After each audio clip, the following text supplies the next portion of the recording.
Welcome back, everyone, to another actual play episode of Council 6. I am your DM, Lunga, and we're back for another session of Icewind Dale, Rime and the Frost Maiden with our wonderful players from Start Playing. Let's not waste any time and dive right into our recap. Last we left off, our party spent a restless night at Al's cabin outside East Haven, haunted by old wounds both fresh and long buried.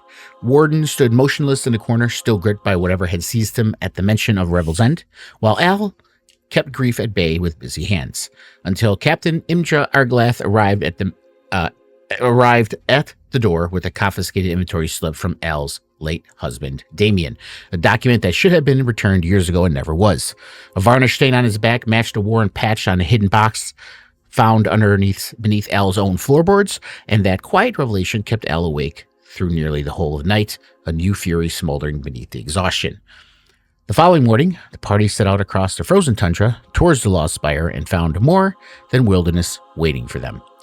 A tiefling mercenary named Amber was locked in a desperate, controlled fight for her life against a young white dragon, surviving rather than winning. The party joined the fray without hesitation, and it was Warden, seeing something in Amber's solitary stand that he could not walk past, who delivered the killing blow in a burst of golden, divine light. Amber was guarded and prickly in the aftermath, refusing to share her contract payment and deflecting with nicknames rather than names, but she agreed to travel with them, at least for now. They rested under Zeraphine's magical dome and pressed on to the next morning until the Lost Spire of Nethril rose from the permafrost before them, smooth black stone pulsing with ancient blue runes, utterly untouched by time. Inside, the world was inverted. Furniture on the ceilings, flames burning upside down, star maps gleaming on the floor. And at the center of the first chamber, frozen in a bloom of crystallized blood, lay Elara Frostwhisper, Natasha's former colleague and friend. Dead for weeks, one arm still outstretched towards a western archway. Clutched to her chest was a bag containing a control amulet, a silver locket with Natasha's portrait inside, and a sealed letter that laid bare the full betrayal. Orwin, Mira, and Elara had been working with the Arcane Brotherhood and a red wizard named Dazan, keeping Natasha in the dark because they knew she would object. Elara had gone along out of fear and died alone in the dark fort. Natasha discarded the shattered psychic crystal from her forehead. That should not have been in there. Natasha, who no longer had a shattered crystal psychic from her forehead, pocketed the locket and said nothing for a long time. Now, deeper in the spire, with two ancient Nothics standing guard before a silver pulsing door, and Warden having already swung and missed, we find our party poised on the edge of a confrontation in the cold, humming dark of a place that has been waiting a very long time for someone to arrive. And that's where we left off. You guys are inside the Spire of Nethril. There we go. So let's open up that map.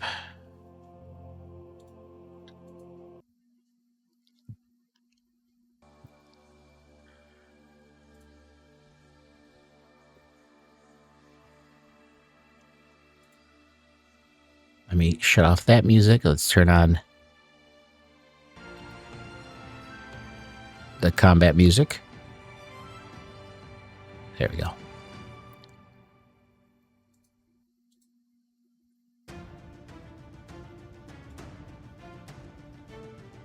All right, and looks like we're good. OBS is showing the right one, and we can get right back into our fight here. We're at the top of the order with Al's turn. It's quite awkward that I'm first because Foundry is still loading for me. Yeah. Oh no! I was gonna say, my Foundry isn't loading either. It looks like sometimes if it takes a minute, just F5 it and refresh it again. It happens to me sometimes. If it's sitting there not loading and it says, or you get that thing that says waiting for something to load, blah, blah, blah, I just F5 and reload it again. Well, we're still downloading world data and please waiting. Yeah, mine says the same thing. I just restarted my whole computer to see if that would... Oh, I think we're good. Skill issue. That's just my life. Was it just Ash and Devin that weren't in yet? Is everybody else in? I'm in. Okay. Okay, I'm good. Are the screens changed to gray? Uh-oh, We're that's in. good. All right. That's a good sign. All right, so everybody's here. Okay, so we're in the map. All right. Game is unpaused, and at the top of the order, Al's turn. Yeah.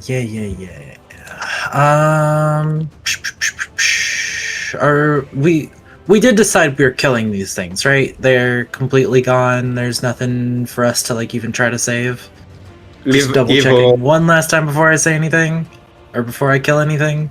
You have Natasha's permission to kill them. All right, that's good enough for me. Also, I like how even though I picked my character and I got like the extra like initiative bonus, I'm still the last one. Yeah, you rolled a Rough. 2, unfortunately. Shout out to the 2 crew. Yeah. All right, Al, All right, what are you gonna do? How much do I want to put into this? Do I just want to try to kill them right away? How many spells I got a lot of spells. I guess I will start You know what? off. I usually don't give away mechanic stuff or anything like that, but since Al is kind of questioning here right now and asking for advice from his friends, I will let you do your own history check if you'd like to see how much do I have to expend against these creatures. Yeah. Would that take I won't any give sort you of like details, action but or no. You'll still be able to take your Okay. action. Cool. It's a free roll. Well, I'll take it. I do have a -1 to history, so this is gonna be great. I got this. Oh, I really hoped I was gonna roll a 1. That'd have been hilarious. You're not sure. You have never heard of these things before.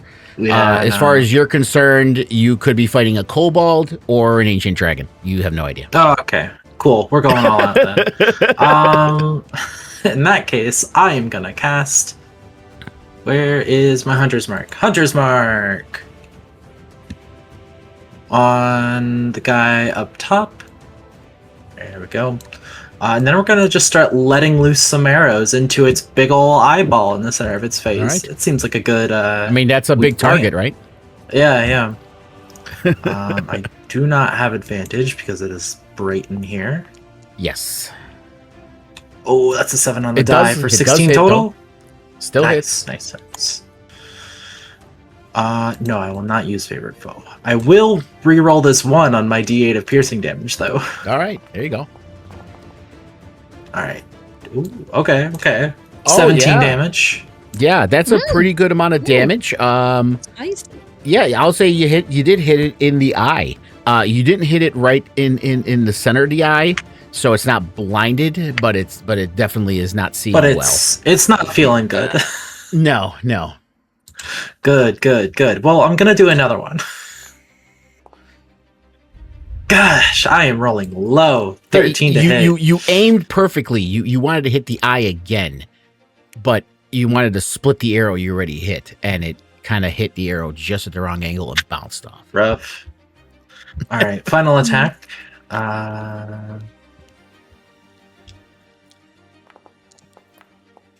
That's a nice All one. right, that's more like it. That's a 21 to hit.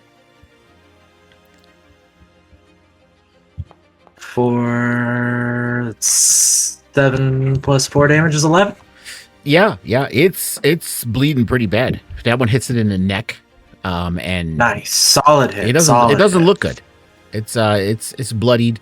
It's bleeding pretty good already. Cool. Owl is then gonna take their movement. They're gonna run over this way and use their object interaction to open this door. Oh, Okay. I was thinking that too. Ooh, it made noises. All right, and then they're just gonna duck back here real quick to get out of the Yeah. way.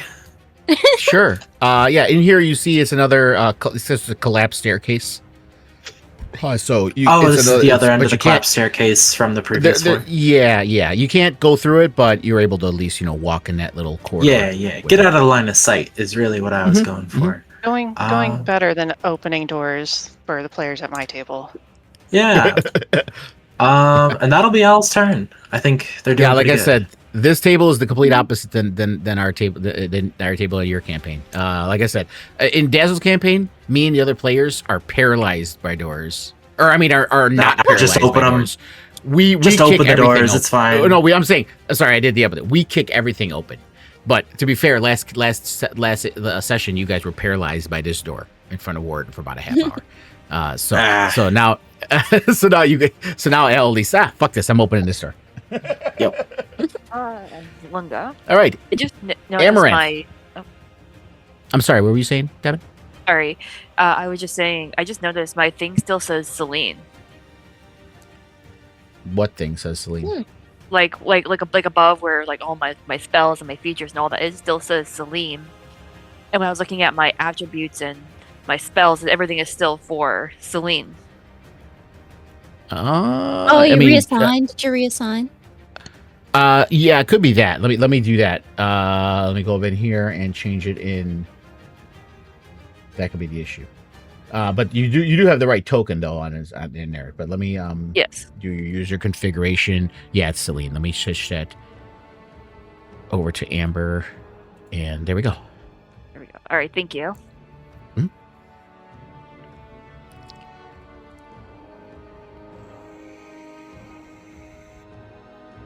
Okay, is Amaranth hidden? Last time I was having her hide and try to be sneaky, although this looks like an awkward place. I don't know how yeah. I ended up in the middle of the room. Were you in the middle of the room? I don't remember if you were. I don't remember. To be You're honest kind of with like faded out to me. Well, that's because that's because she has the hidden effect on her. But I think when you guys were looking at the door and looking at the Nothics, I think you came in to look. Yeah, but because there's no way. Yeah, there's no way in this room. It's so brightly lit, and there's light coming from under the door that there's really nowhere to hide in here. So if you're in here, you wouldn't be hidden. Okay, very good. So we can say she's not hidden right now because she would have flitted in probably behind her new friend ? Amber and Zervane. So she takes out her bow and is like, okay. And she aims at the same Nothic that Al aimed at. And she's just going to try to hit it. Nice. Nice, that's a hit. I had 3 dice to roll, and you rolled better than all 3 of them. What the hell?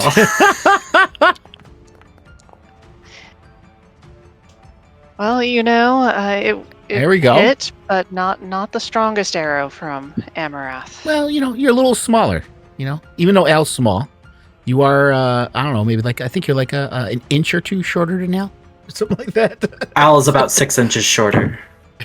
Are you shorter than Amaranth? I don't think. Yeah, I'm the smallest one on the team. No, she's 4 feet. I'm 3'6".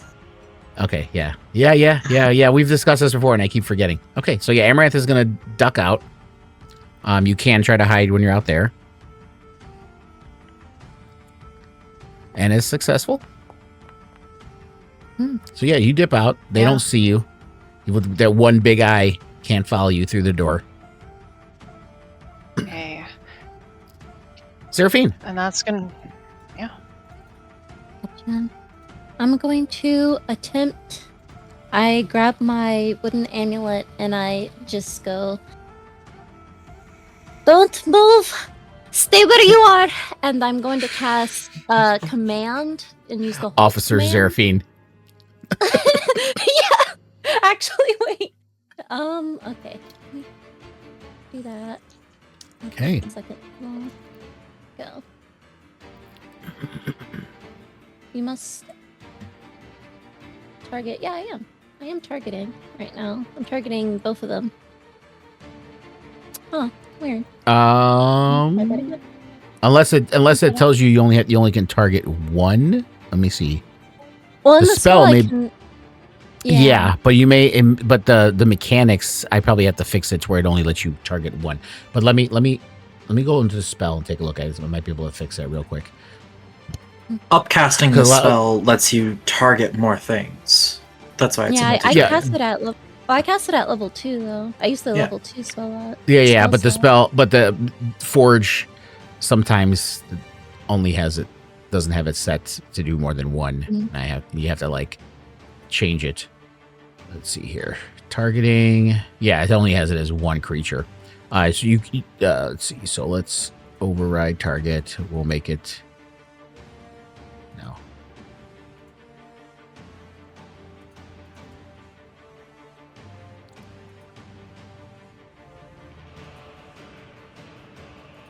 Okay. Details. We'll make it 2 creatures. Okay. Try casting it now. Should work. Okay, I'll try it. I'll try it. One more time. Command. Second level. Yeah, there you go. There you go. One got a nat 20. Heck! That's a pretty decent wisdom save. Yeah. I think, Hannah, I think you might have some saves or some reactions you have to clear out. There we go. You are correct. So Well, what? one of them can't So, move. yeah, one did fail. The one that's not hit is the one that failed. Okay. The Well, one right in front of Amber. So yeah, so that one, you say hold, and you see its big eye, just like blink once or twice, and its arms just kind of drape at its sides and just kind of sits there staring off as you command it to halt. The other one that's hurt, maybe because it's concentrating so much on its pain, and it's looking at his friend. What is the matter with you? And it actually it says that, but none of you understand it because it does not say it in common. I do. It didn't say it in Underdark either. Oh. Never mind. What? And I'm pretty sure it's a language none of you speak. Like, Was it American Sign Language? Because that's No, what Al knows. but definitely I was am not going American to Sign Language. Move and try to get. Is this like a wall right here? No, that's just the open door. I made graphics to where the door swings open when you open it. Would it Like break I'll show line you. of I'll show sight? you. See, boom, boom. No, it doesn't. Mm, It's just an effect. It doesn't break line of sight. okay. You know what? I'm gonna go in there with you, bud. Oh, hello. It's gonna be quite cramped in here. But okay. You see, as I kind of skid against the wall, and scrape my like hooves, and then get on the other side. Yeah. of you. It is Punch literally like down. walking in like one of those narrow walk-in closets. Like there's enough Yeah. room for two I'm used people, to but narrow. you and Elle are both in there like this. Like if you close the door, it would be like one of those awkward teenage movies where people are hiding in the closets. Well, you know, from thankfully, Go in there. Al can occupy the same space as a creature larger than him. So okay. it is. There you go. It would still be fine, but I will end my turn here, though. Okay. So Have the bonus Gnostic has a turn. actions. And it does it get to so it's its next turn, so it doesn't do anything. It does not use an action, as it is halted. I'm just trying to see if it has an opportunity to re-roll, but I don't think so. Yeah, Well, it I doesn't think. reroll because the effect only happens once, and then that's it. Yeah, just for that Yeah. turn. Oh, yeah. It's just for its turn. Yeah. Yeah. So it does nothing for that turn. And it just stares blankly, blinking. And then so that'll end its turn. And then you see its head shake out, and it looks back up at Amber, and it hears it's what his friend says in another language, and it goes, and it just looks Hmm. angrily at Amber because it's the only one it could see. Well, Warden's next to it too as well, but everybody else kind of dipped. Yeah. Natasha. Actually. I'm just gonna pew the one that's already injured.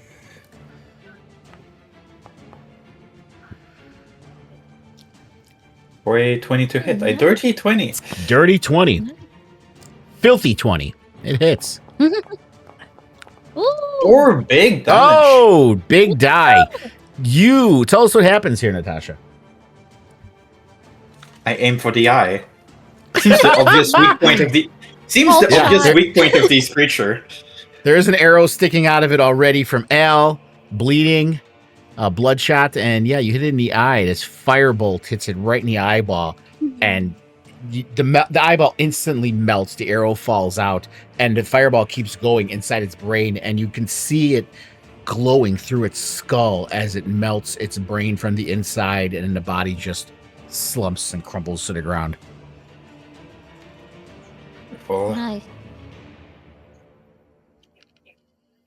I'm gonna walk in. Oh, walk inside or not? There we go. I had to walk diagonally. Yeah. I'll move back further into the room. You know, there's something to say when the armored cleric, the ranger, and the rogue all hide, and Yeah. the squishy wizard walks into the room. No, you Well, don't the wizard- understand. Natasha's, they're built different. They're Jimmy, they're different. They're The different. wizard is not afraid. They're different. They're a different kind of wizard. They've kind of been through a lot, you know. Yeah. All right. Is there anything else you're doing with your turn, Natasha? Any bonus actions? Natasha will think for a second and say, if we can capture it, it might be useful, but only if it's possible. You can kill it if you prefer, Warden. And I'm gonna end my turn. Warden. I have sleep.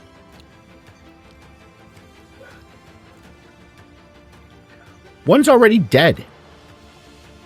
As this door that you really want to open stands closed before you.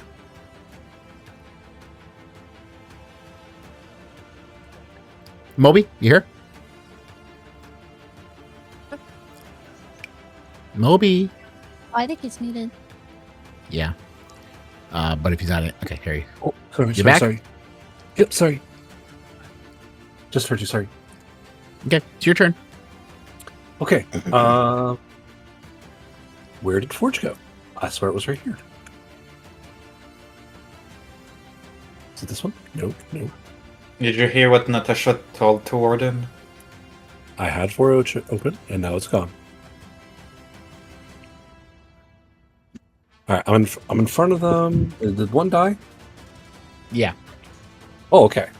I would like to grab this other one and like suplex it into the ground behind me. Okay. Nice.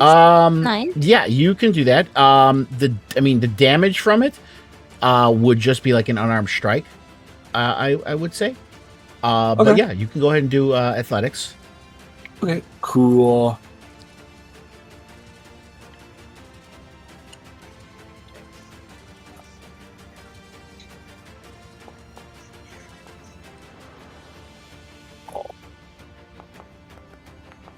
Okay. You both roll the same thing, but I'm pretty sure you're probably gonna. Okay. Yeah, None of those showed up in chat for some reason. mine's +6. Oh, Natasha, you got to clear it out. Decide why they're not in chat. Did you get a reaction? Oh, there we go.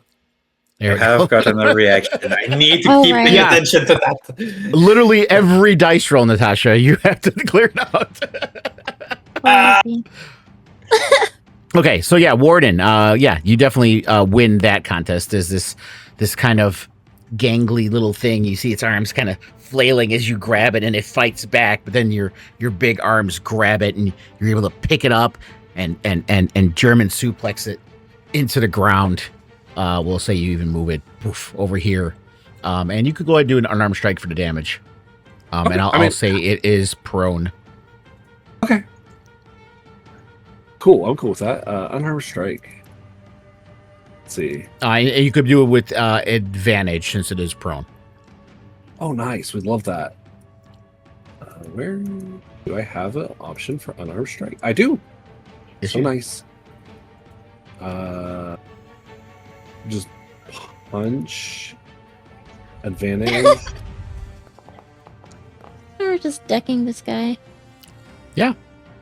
That hits. Normal. And this is the damage basically from the suplex. So he takes 4 Yeah. points of bludgeoning damage from the suplex as its skull kind of crashes into the ground, and it is prone. Nice. Do you have any bonus actions you wanted to use, Warden? No. That's my whole action. I decided to completely not use 2 attacks and just suplex this guy instead. Okay. Fair enough. Can I move into the motion of being grappled it? Like, am I grappling it? Yeah. If you won the strike contest, so if you want to say you're grappled, it is grappled. Yeah, I would like to. Like, it's prone. I'd like to restrain it and Yeah. Well, if it's prone, that means it's on the ground. Right. So if you're grappling it while it's on the ground, then you're Yeah, going to be on the let's- ground with it. That's fine. Let's be on the ground. Okay. Okay, so we'll we're say gonna it's do some grappled. jujitsu. It seems personal. Yeah, I don't know. Warden woke up and chose violence today. Yeah, I was about to say There you this go. is violence. Yeah. I don't know. All right. Is that the end of your turn, Warden? Yes, it is. Hang on one second. Here you go. Okay, Amber. So Warden has this thing grappled on the ground. It is prone. You can do whatever you want to it, and it is with advantage if you're doing a melee attack. Yeah, I'm gonna try to chop its head off. Okay. Nice. Oh, I love this. You said it's with advantage, right? Yes. Yep. Yes.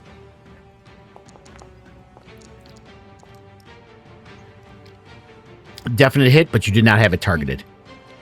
Oh shit, yeah.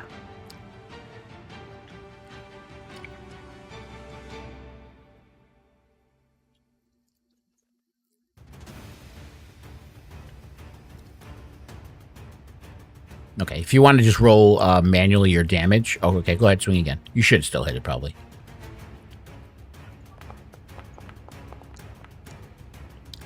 Yeah, it's still hit.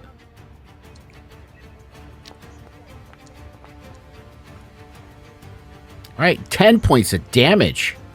You do try to cut its head off. You see it kind of slide out of the way, and you hit it in the shoulder, and it screams in pain. Okay, and then I will try again. Nat 20, I will say you get it. You get a clean cut head off. But no nat 20. But you do manage to get its other shoulder. It keeps squirming its head out of the way. Let's go for that 20. But you do quite a bit of damage. It is bloodied and badly injured on the ground. And grapple. Don't forget, you have action surge. But yeah, and then I'll use action surge. And I will try again. Okay, so you get 2 more attacks with action surge. Boom, boom, boom. Definitely a big hit. One more hit. Nat 20. There it is. Of course, you get the nat 20. Here's the thing. It would have died anyway, but of course you get the nat 20 in the last roll. So yeah, clean strike. Head is clean off. Did you want to add any flair? How do you do this, Amber? Like, No, what I- do we hear? Can I like take the head and try to like take the eyeball out to add to my collection? My God. Well, Is this, Why? Is this a Why? relative of Celine? Not another one. No, this isn't the head. It's just the eyeballs. Just the eyeball. That's not better. Yeah, that's not any better. Just- In fact, it's significantly worse. Especially considering the eyeball's mostly mucous membranes. It will not last long in your bag. I'll just tell you that. We could it's pickle going to it. turn to mush pretty quickly. We could pickle it. But yeah, you can take Pickled the eyeball. eyeballs are an actual D&D item. They are. I'll just put them in a jar and just there. This is my eyeball Yeah, jar. All right. Yeah. So you got a jar with some formaldehyde or something similar substance in it. You drop it in there. Salt Yeah. brine. It's a pretty big eye. It takes up the whole jar because it is This about thing an eye does the have a size giant of a, eyeball, doesn't it? It's about the size of a grapefruit. So, all Holy. right, and they are both deceased. oh my goodness. Been removed from this mortal coil. Can I And a door examine the stands bodies? before you. See if there's anything worth taking. The what? Sorry, can I examine the bodies? See if there's anything worth taking. Yeah, you take a look at the bodies. They've been here for a long time. They're not wearing clothes. They have no pockets, no bags. So they have nothing on them other than the eyeball you decided to take. Okay. Imagine that Amber's bag is just half filled with jars filled with eyeballs. All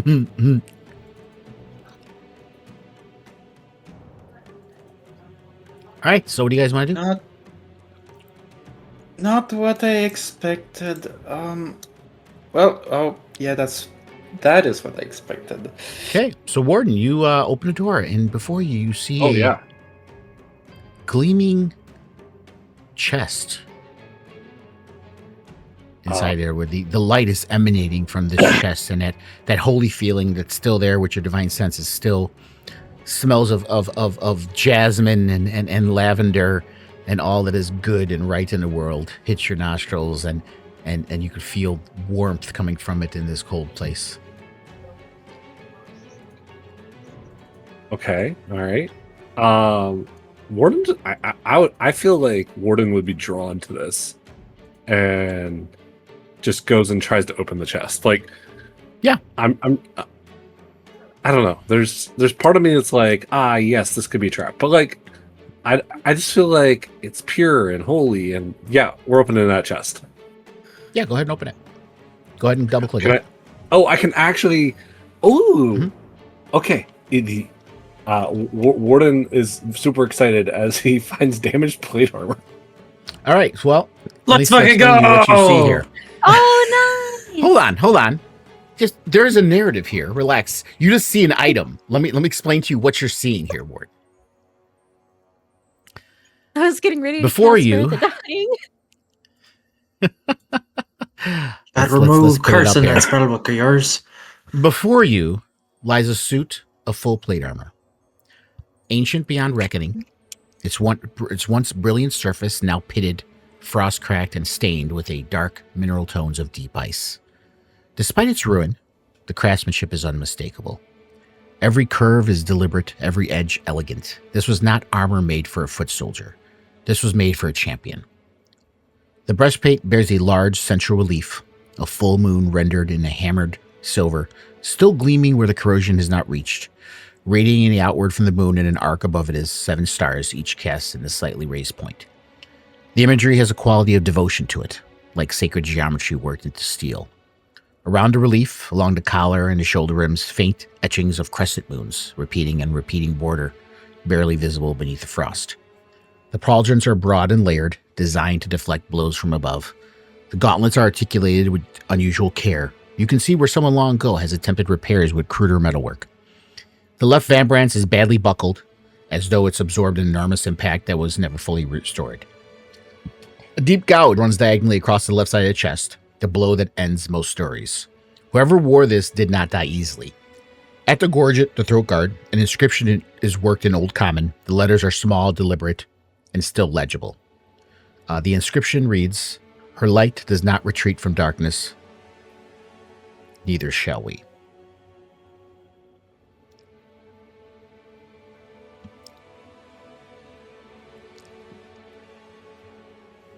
If anyone would like to do a history check on this, they can. Yeah, I'll take an opportunity to do that. Okay, go ahead. You can try. It Oh, seems we are like so bad at history. Yes, we love that for me. something. DC That's 14. good. Wait. It's a straight 12. Hannah, I'm not that with good. reaction. All right. So with the 12. Oh, there's a 14. Um, Okay, there's a 14. Okay, well, I'm gonna read Thanks, this to you, Warden. This is what you get from it, Warden. Okay.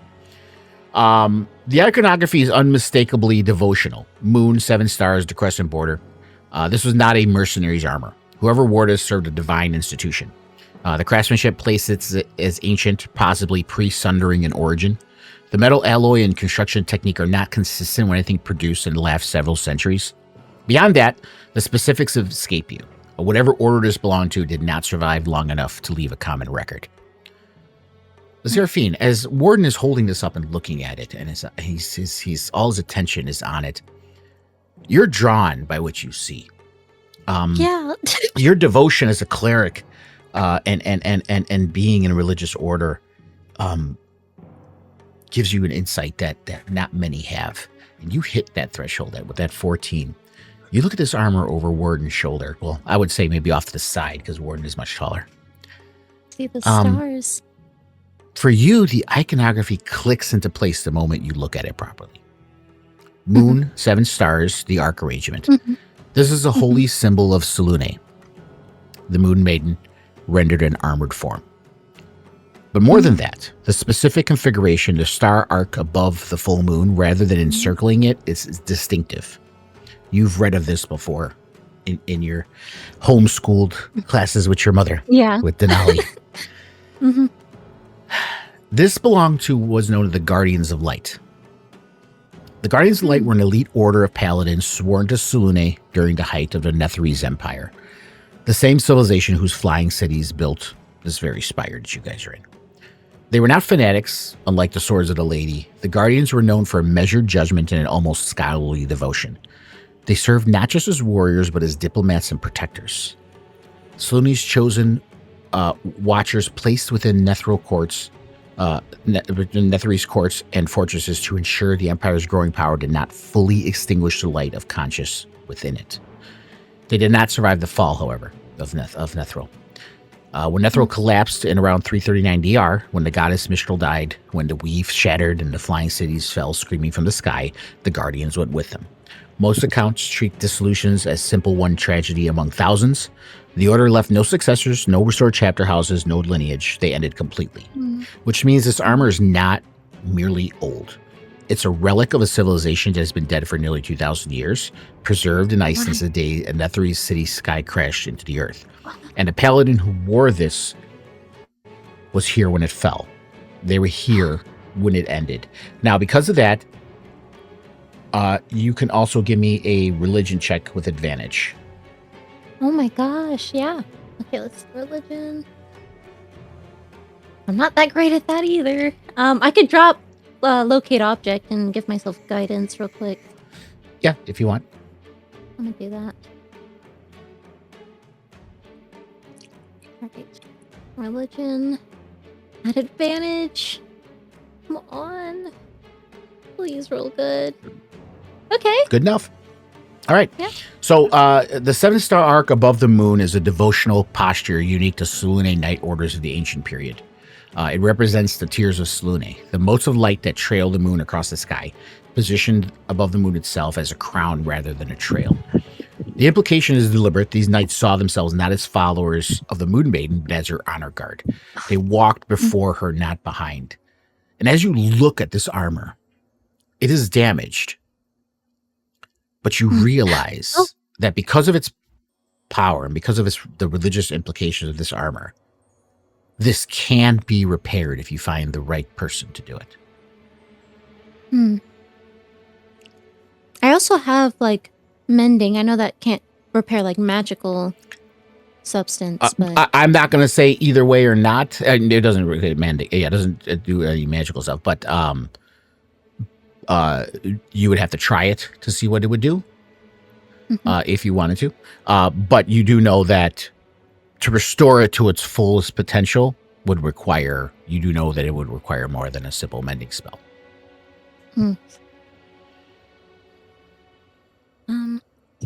Yeah. I'll just kind of go up behind Warden and explain, like, I believe I've seen this before. Guardians of Light is what they were called. In order of long ago, I'm not sure. That But tracks. they worship the goddess Selûne, Oh, the moon. the moon? Yes. Like, They also had the symbol of the 7 stars. It's is she related to the Celestian? sort of in the same spheres. Oh, But then we These- like that one, I think. yes, these knights from the stories I were told were really, really good. Really, really strong-minded, yes. Oh, okay. Like you. Good. Give me a moment, and I hold out my hand, holding my Warden, since amulet. Warden is in this state of not remembering a lot, the rest of you, though, you're all familiar with Selûne. She's a pretty well-known goddess in Faerun. So you would know the basics of Selûne. Yeah. I was actually just about to mimic that. Yeah. Al would follow that up with, well, I'm gonna say I never heard of Celestian before going on an adventure with y'all, but I have heard of Selûne. So, if that means anything to you. Oh, okay. Zerfine, you do cast Mending on it. As you cast Mending, you see a few of the cracks start to kind of move up a little bit and kind of folded pieces start to get back into place, but it still does not make the armor functional. But you can feel the residual magic as you cast magic on it, that there was residual magic in this armor, that this was not a regular piece of armor. This was a magical piece of armor at one point. And the magic's still in it. At that moment, since you cast Mending on it, you're unsure why, but you get this feeling as you're putting your hands on it, trying to mend it. Maybe it's because you're on this quest right now to find your Starlight. Maybe because you're feeling like you're getting closer to your own god at this moment, and you're in this ancient place. But the celestial resonances, you feel this unusual, in relation to this armor, you feel this unusual pull in the direction of Lonelywood regarding the armor specifically.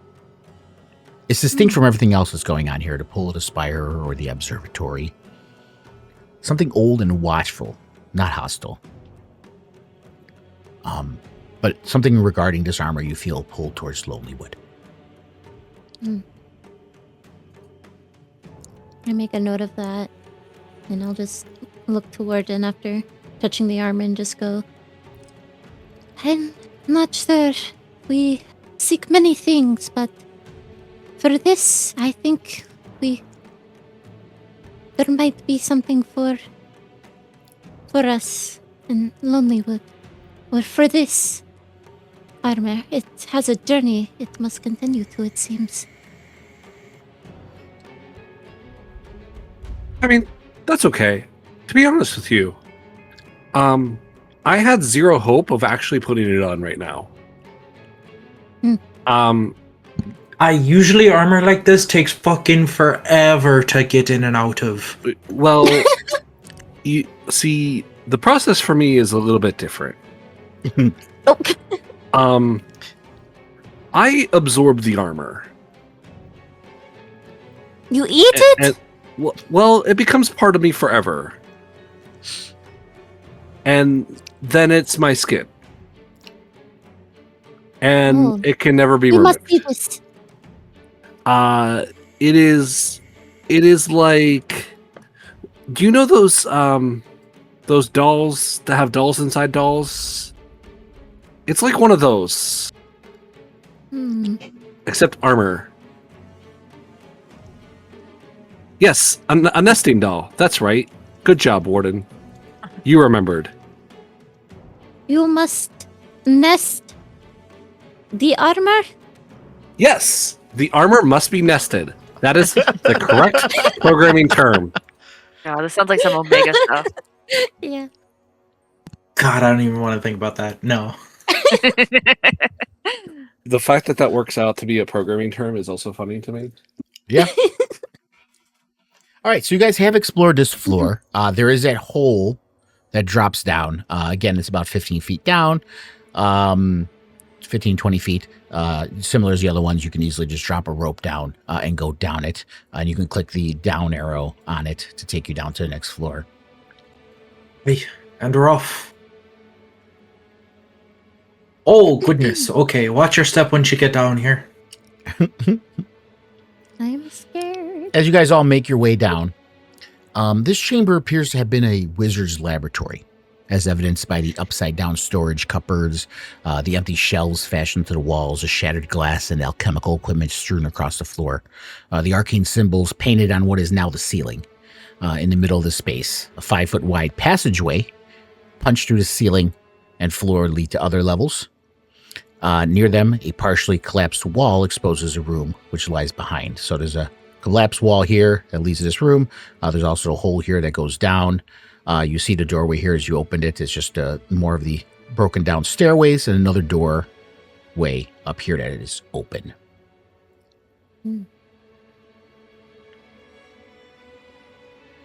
I'll try to hop across if I can.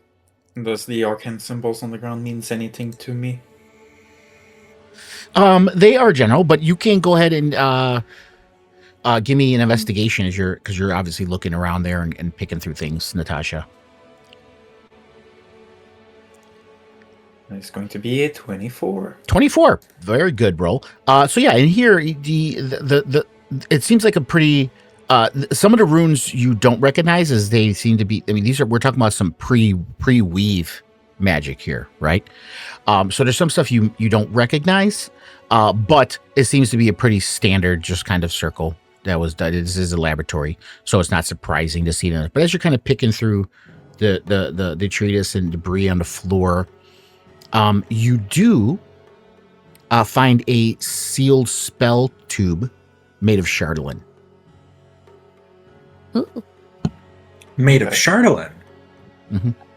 Charlatan's been around a long time before the stuff that's going on, so it's not like it's Okay. brand new, but Well, I figured the chatelaine happened after this had already crashed, though. the alchemical ingredients that made chatelaine were always around. We are talking about ancient methods. Oh, this is like synthetic. Oh, okay. Remember, there were things that existed back then that don't exist now, or things that didn't exist that now exist, but might have existed back then. They were just lost this whole time. You know, think Atlantis. Right. Technologies that might have been lost. We're like, we have technology now. It's like, oh, this technology might have existed 10,000 years ago in Atlantis, and we didn't realize it until now. You know, that kind of stuff. Mm. Hey, what's inside?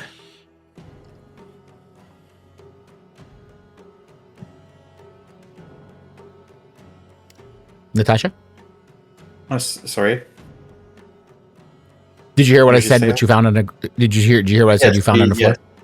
Yeah. Yes, I He, did he hear asked. that. He asked what's inside. I'll just hand it over to all. Sure. Oh, you're letting me open it. I thought. I mean, you found it.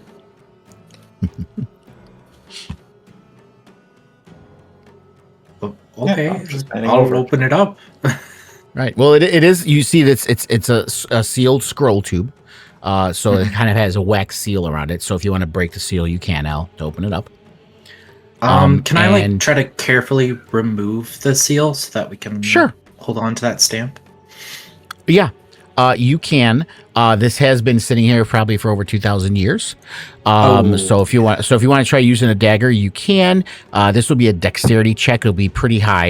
It's going to be a dexterity check of 20. Sleight of hand or just straight dex roll? Straight dex. All right. Guidance? I was about to say, does someone want to give me guidance?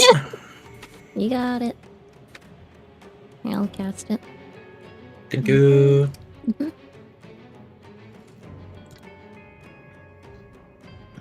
Ooh! Oh, Even it- I mean, we'll add the D4 anyways. I should have made that a 25. Probably still might have got it. 25.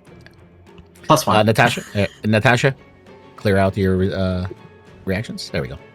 Oh, Thanks, 25, Leslie. you wouldn't have got it. All right, anyway. So yes, it's touch and go for a minute, Al. This thing is dry, right? And it looks like it's going to crumble at any moment, but you manage to slowly. You guys are watching Al do this for about 10 minutes. Oh, As holy. he's, Okay. as he's like carefully. A major around it. concentration Yeah. going on over here. Yeah. Real. He's like, and you manage to get the seal off. It's not a flat seal because it's a tube, so it's kind of a curved Mhm. wax seal.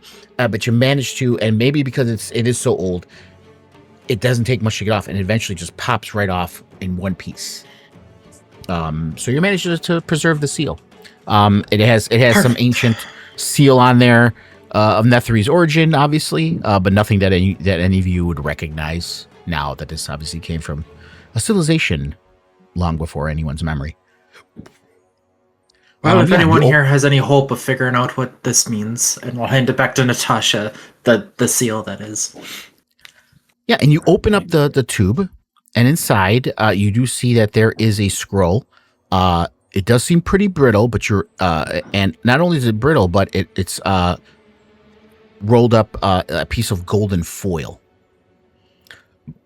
and you can kind of see energy around it. So you're pretty sure that this is a spell scroll, Al, without even having to do a check. Yeah, Al does know some magic. Would they know what spell it is? Or is it like completely foreign to them? You'd have to read it. And all right, I'm going to tell you above table what it is. It's a spell scroll of invisibility. So unless it's that's a spell that as a ranger you can cast, which I do not think so. As a ranger, no. I'm gonna need another 100 gold, guys. As a Gloomstalker specifically ranger, I actually get that spell as part of my subclass. Oh my god. Yeah, but that's not We're already- but that's like, is it a spell or is it a feature? We're already poor. The feature is I get additional spells because of my subclass, so it is a spell that I just have access to. The irony, Natasha, as you say this out loud, I won't even let you don't even have to roll for this. You come to this annoying realization that yes, you are going to need 100 gold if you want to transcribe this spell, and it could possibly fail. But you realize that because this is a Netherese spell scroll that came from before, even though it's a low level spell that came from before the weave, you probably could sell this for quite a bit of money. Ooh. Oh. Because it's not like a regular. Yes. This is some ancient And you parchment we realize got this. here. The reason why this clicks is because Al managed to preserve the seal. I'll make sure that this does not break in any way. Aye, well, put it in that fancy bag of yours. Should stay Yes. safe in there. Probably. Listen, my inventory is fucking full. While they're talking, Zerfine, in the proximity where you're at, you can't see because the door's open and it's open inward. You really can't see, but you hear some shuffling coming from the next room.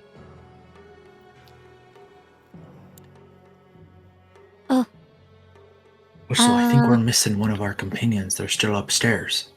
Like, it's fine. I don't need to learn this spell. You know invisibility. Did I try? You're actually invisible all the time. And then I can turn into visible. Aye, but if there are lights, it's real hard to be invisible for me. Yeah, but you know the magic to turn invisible. Well, yeah. I don't have it prepared. I can't do it like right now, but... I There's walk here something in and I there. feel like I made a Isn't it mistake. always prepared? They're talking very No, loudly it back just there. is part of the spells I'm that a I little can concerned prepare that for people the can day. actually hear them. It's a weird ranger Maybe we thing should be a specifically. little more stealthy. Okay. Hey Oh, guys, we should. I have walked up to here. I can hear them from back there. They are definitely echoing to right here. If I can hear them, those guys in there can definitely hear them. Can you And speak you up see a them- bit? You see them And I'm both. try- You and see I'm them trying to look look at you, at- Warden. We're gonna need to and what speak you up. see- those They guys? can actually see me, Zerfine. Whole stealthing out the fucking window. I just What you want to let see- you know. Also, make sure you preserve this charlatan as well. We might be able to turn it into that for more money. We're about to get fucking stabbed. Yo, Let me describe what you Warden, see. I've never heard you swear like that before. Let me describe what you see here, Warden. So as you look through that door, you see these two faces turn towards you. Two figures stand behind a table. One is an undead warrior in studded leather armor. Its dead gray flesh drawn tightly over its bones, and its face locked in a terrible scowl. The other is an attractive young man in cold weather clothing. His face, beneath a frayed witch's hat, displays studious eyes and a warm smile. And he kind of looks at you and he says, "Well, welcome to the Lost Spire. My name is Dazan." So you're not the stabby sort then? Do we need to kill Why- you? Why ever would I have to stab? And then you all realize the name you just heard, Dazan. That is the wizard you saw burn up in East Haven. The one who we heard reference to as part of the Red Wizards of Thay, right? From that previous book? Because I know that we Yes. were talking about it a bit. Okay. Yes. But most notably, he was the wizard that was executed in East Haven, the one you saw burning. at the stake. Well, seeing as I just saw you die, and you're here now, I'm gonna go out on a limb, and Yeah, granted, that can be completely confusing to people who don't understand how things work. I get you. Nope. I completely understand what it. Do ya? No. Yeah. No. I do not. No. And he looks. He hears the other voice. Why don't you come in? I don't want to talk through a wall. Come in. I have seen the Great Dark before. Does that other guy seem hostile? He's not moving. He's just standing next to Dazan. Ay. A lot He's of giving bones on him. my nose the heebie-jeebies. So as you guys come in, he's kind of smiles.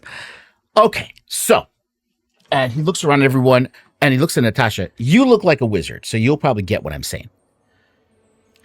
Go on. I am a simulacrum of my creator. Holy shit. Isn't that a quite powerful spell? I don't quite know exactly. Yes, Well, it is. he was, we were. It's confusing. Quite powerful, to say the least. And this tower is but a fragment of Netheri's flying city that crashed nearly 2,000 years ago. Fun fact. And lies somewhere under the glacier, which I'm pretty surprised you guys got here. But then again, other people were walking through here too. On the lowest level of this inverted tower, my creator found a chamber that can turn illusions into reality. So the life spark of a living creature is needed to activate its power.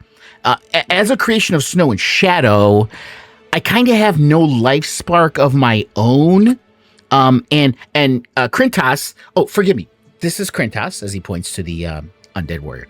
Krintas here, my undead bodyguard, is of no help in this regard. I assure you. Right. If you can help me, the chamber can in no way harm anyone, but you might help me out.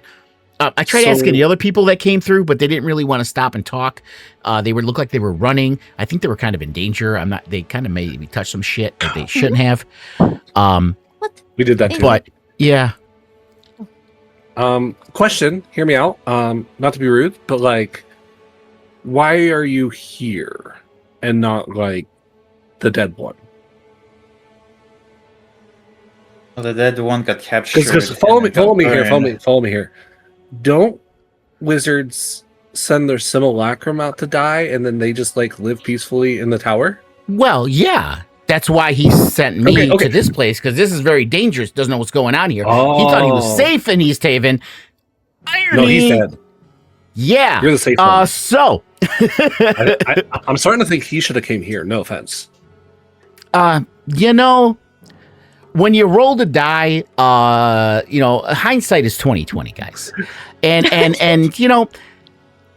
before when you don't know the outcome, chances are most people would think this was more dangerous than sitting in 10 towns.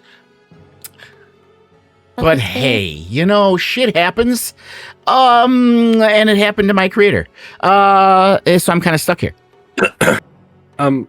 Follow up. If you're powerful enough to create a simulacrum, how did you die? How did they kill? I don't get that. You see, we don't share memories, so I wasn't there when it happened. Oh. Yeah, I was here already. You should get all his memories once he dies. That'd be a better. It doesn't work that way.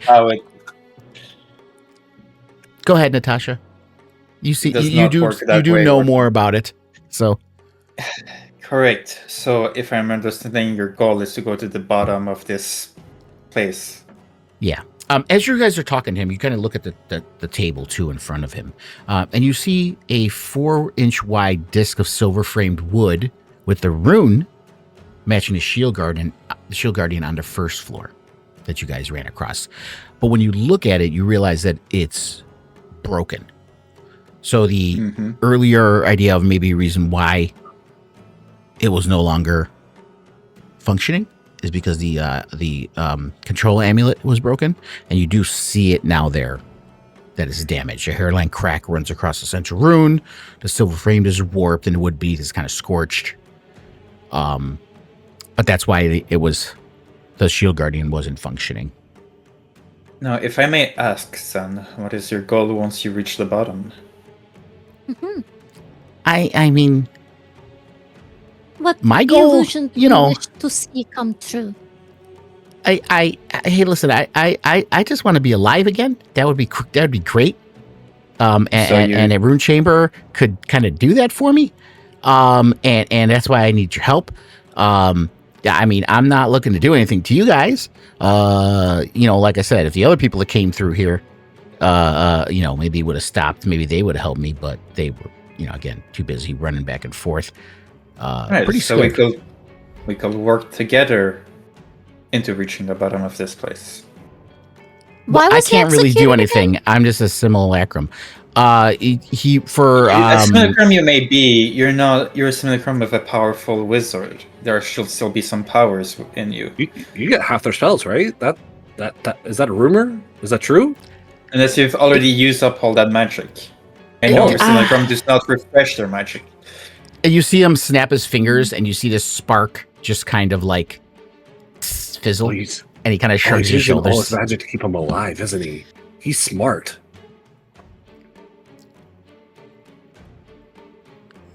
So out of magic is it? Okay, well, I guess You guys don't have anything to do with those other people that came through here, though, did you? No. No. Deal is like a very loose term in the 10 towns. And Just to the clarify, WoW. he's talking about your research team, Natasha, right? Yes, I know. Yeah. I know. I I just wanted to make sure. No, I don't trust this guy. Why do you ask? Just curious. I've been trapped down here. I haven't done anything, so I'm curious when people come through. They didn't stop. You guys did. So, I was just... Also, I just want to say, before anything else happens in here, Al is going to move their hunter's mark onto this guy. Apparently, my target is blocked by a wall. That doesn't make sense. I can see this man. Oh, it's because of where you're standing. There is a wall technically right in front of you, so that's why it says that. It doesn't recognize the diagonals. Just see like when you try to move diagonal, it tells you can't. Well, I could move diagonal up, which was weird, but not back down. Yeah. Walls are funky sometimes in Foundry. And thankfully, Hunter's Mark is a quite weird spell. There are no semantic or material components in order to make this work. There's just a quick muttering under Al's breath. Mm-hmm. And now Dazan has been marked.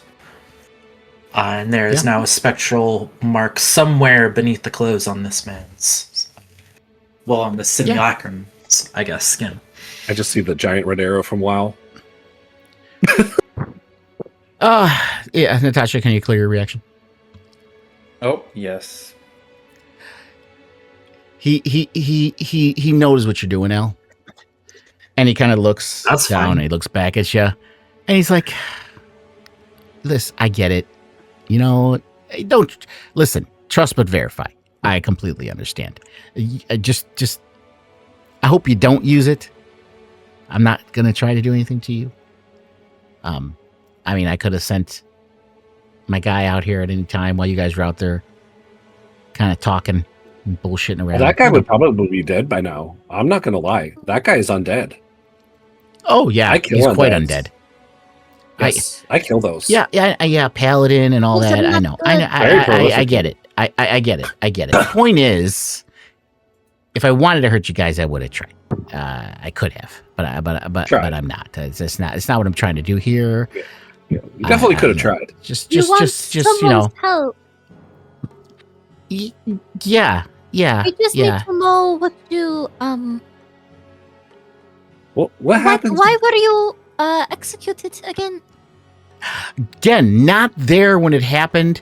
If I had to guess, I was probably strong. Well, we're the same, but we're not.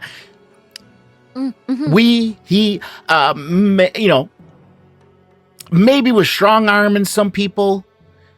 Maybe some people were asking too many questions, and they had to go. Business. Shit happens sometimes. Yeah, but I can assure you, we're cold-blooded. We don't kill just for the sake of killing. It's just if someone's asking too many questions or get involved in shit they shouldn't have to get involved with. Sometimes people have to go, that's a possibility. I wouldn't put that outside the realm of possibilities. And what would they be asking questions about? Again, I'm not sure. We had our fingers in a lot of pies. All of it pretty much pointing to this place here. Spire of Nethril. To find this ancient Nethril. Aren't you excited to be here? This is pretty exciting. He looks at Natasha. So not to tangent into the Nethril here, but the follow-up question to ask more questions. And I know you don't like questions, as you've so clearly described to us that you might have killed people for asking questions. But I'm going to ask some more. If we go downstairs, right, you're telling me there's some magic there that can make you a real boy for the rest of your life. Yeah. Okay. Yep. And addendum to that, is this real you now going to take vengeance on the city that killed the other real you? Cutting my losses seems to be the best thing right now. Okay. Yes, I already died there once. I don't see any reason to go back there and well, they did kill you, fate. so I just want to make sure that that's not your end all be all goal. Yeah, no. I'll probably we wouldn't have to cut you down in advance.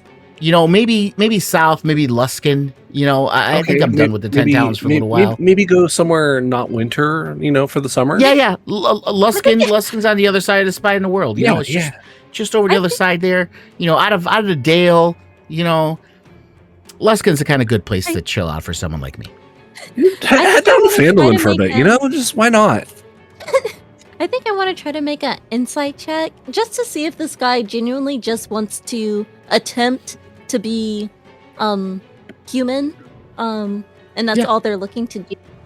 And if they're genuinely not looking to have some kind of side evil plot. I also will just point out we have someone in our party who is also trying to become human again. Just gonna say.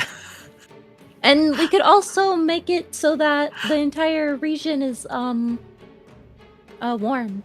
Yeah, our illusions can become real, right? Yeah, that's how that works. Well, maybe we're expecting too much out of this. I'm gonna make an insight check though. Let me see. Ooh, that's low. Yeah, let me... Oh, did it show up? Natasha, can you clear? Oh, God. There it is. There's going to be another one coming, so you're going to want to clear it again. Mm-hmm. Is there any danger for us to go down to this real place? Oh, it must go down. That is what I felt. I mean, is there any danger? I mean, this place is pretty dangerous. But this is not... I haven't asked any questions. Can I ask one? Yeah. Was this the last place you guys were planning to go? Were you planning to come here, say hi to me and my guy and then go back up and leave? Or were you planning on going We didn't even know you were there. I mean, we're halfway there. We might as have gone downstairs. Halfway there. So you were going downstairs anyway. See, you guys aren't... I'm not asking you to do anything you weren't planning on doing already. You can't just stop with a floor to go. Living on a prayer. Exactly that. We do live on a prayer. I'm so tempted to think that this conversation is a waste of time and we I'm should just keep going. Concerned because there is a me and a me within a me that I don't fully understand.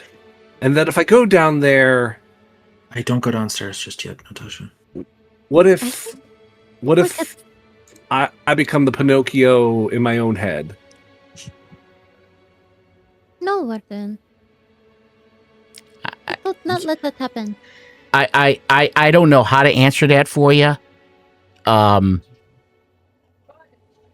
I just gonna end up like a permanent Jiminy Cricket? Like I'm gonna get smashed with a hammer, aren't I?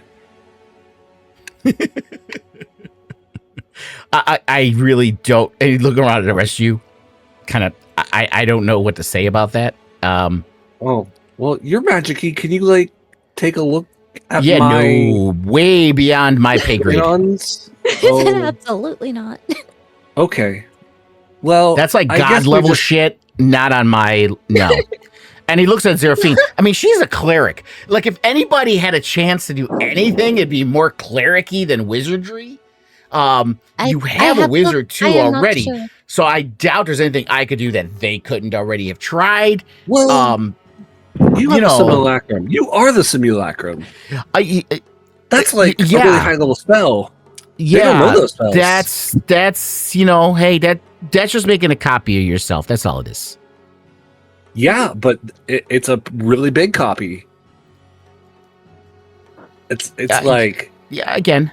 If there were levels to it, I think that's like a 9th level copy or something. No. No. Yeah. Again, either way, I don't have that kind of power here as a simulacrum. But even then, whatever you're asking for has nothing to do with wizardry spells. There's nothing in our spell books, even at our highest orders, that can do anything to help whatever any hand looks at you, whatever this is. Oh. Okay. Well, I guess you tried. I mean, No, I really didn't try because I know there's nothing I can do to try. Yeah. I just wanted to make you feel better by saying you tried. It's kind of like asking me if I can smite an undead. It's just not. It's not in my playbook. I can do It's in this. yours, but not in mine. You sure? I can do that. Yeah, pretty sure. Have you ever tried? Nothing I can do. Oh. Okay.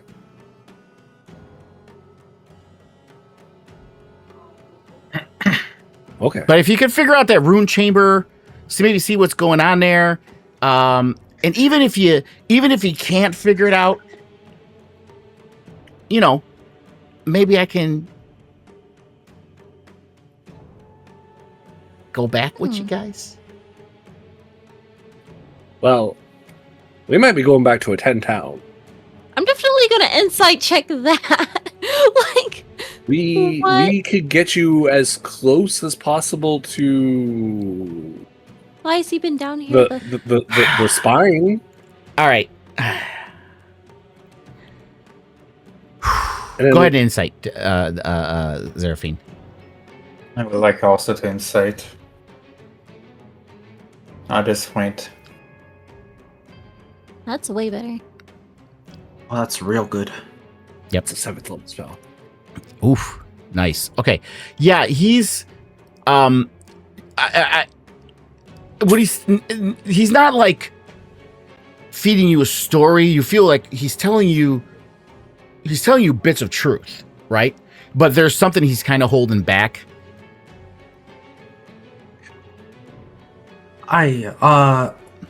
Warden, do you mind stepping outside with the rest of our friends real quick so I can have a quick word with our new acquaintance? Let's use that word. Sure. I feel like though I could be of more use in the room, but I'd prefer that you aren't. Oh, okay. Very concerning. You are blocking the door, Al. Oh, sorry. I shall walk through. But Al, don't you know I can cast the circle of truth? I don't need it. Oh. Okay. Well, good luck with that, Al. That's a powerful wizard. As soon as everyone leaves the room and Al closes the door, Al will step right up into this guy's face and go, "I know what the fuck you are. Hey. And you haven't tricked. And you may have tricked the rest of the party into believing that you're some harmless bystander in all of this, but I know the horrors that you've committed. What And your horrors people I've have committed on this land. Jeez, just yeah. And you'll best be grateful that time has weathered my anger. Or I'd have walked into this room and started killing you on the spot. I mean, I had to be holdered. Al, go ahead and give me an intimidation check with advantage. Yeah. I am absolutely intimidating this guy, by the way. That is... Yeah. Ho-ho! 22. Nice. Okay. He's like, all right.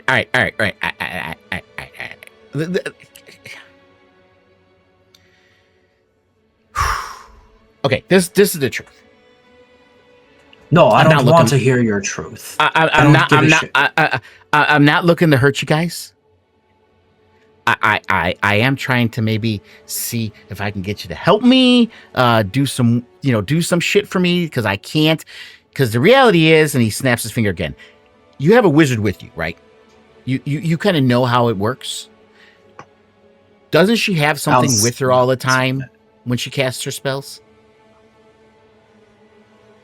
Al's not answering this guy's questions. Spell book. You want? I don't have my spell book. Oh. That does not mean you're not a great atrocity, and that I shouldn't just kill you right now. What? What would you? What do you want me to say? You want to kill me just for being who I am? No, I want to kill you for who you choose to be. And that would be?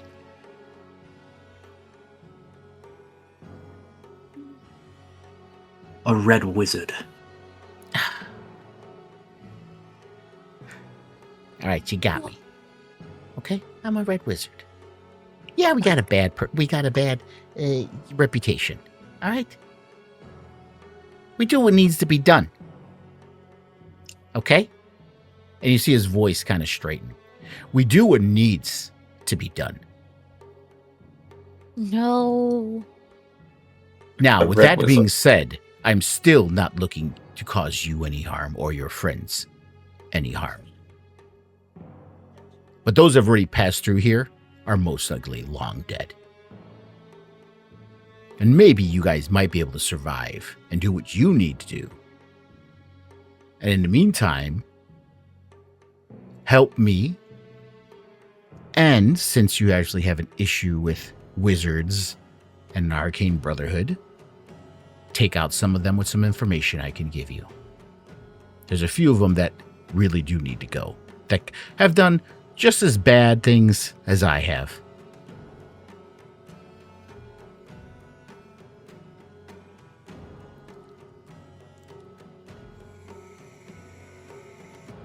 Just to be clear, is this guy like saying he's gonna sell out some other red wizards, or He didn't say red what wizards he's saying? specifically, just Yeah, other yeah. wizards. just other wizards? That's what I thought. Yeah, arcane. He mentioned the arcane brotherhood.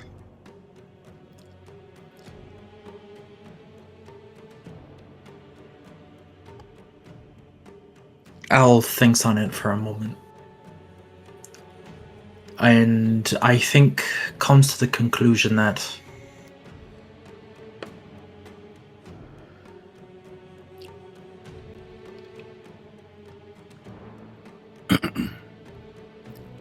I don't care what you have to say, you pathetic waste of space. I think I'm gonna leave this place. And if you ever talk to myself or the rest of this party again, I won't hesitate. Like I have today. You do what you think you must. But don't think And with it's beyond my means to let the others know. Oh. Come on, just help me out. And the rest of you just hear his normal voice again as Elle walks out the door. Oh oh, sorry What about was that. I had a conversation I needed to have. Did you know that, wizard? Oh, I mean, Oh, I like mean, you I have a didn't lot know to them say. personally, but I know about It was them. mercenary things. Oh, okay. Sure. Yeah, it was something like that.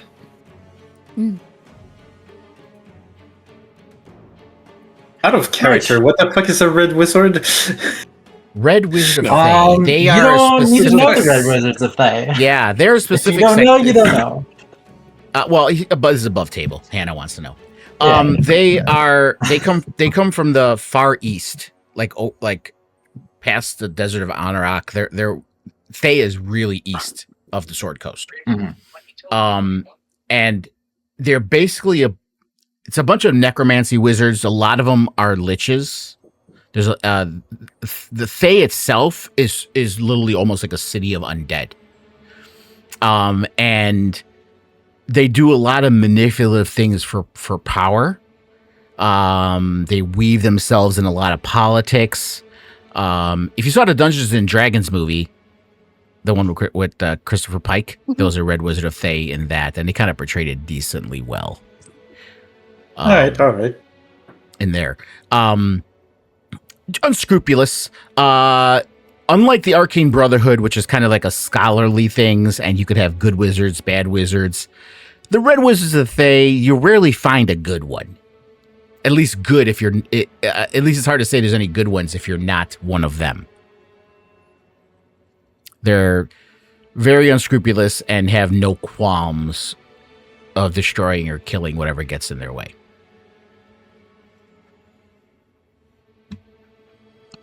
We've got a bit of history between the two of us.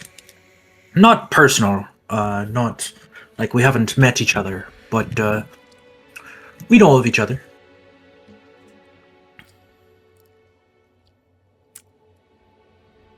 I was going to ask, Amber, was it?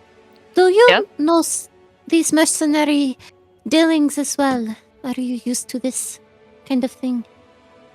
I don't know this particular group. Insight check. No, I'm just kidding. All right. Are we all ready to continue on? Yes. Yeah, I think so. Are we helping this guy? I mean, we help people. I don't but think we see- should. He has some other motives. They might not be bad, but he won't share for some reason.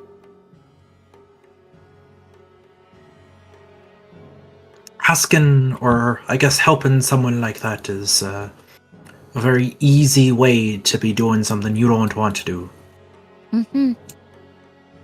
Well, perhaps it may be, but he must tell us first, and he won't.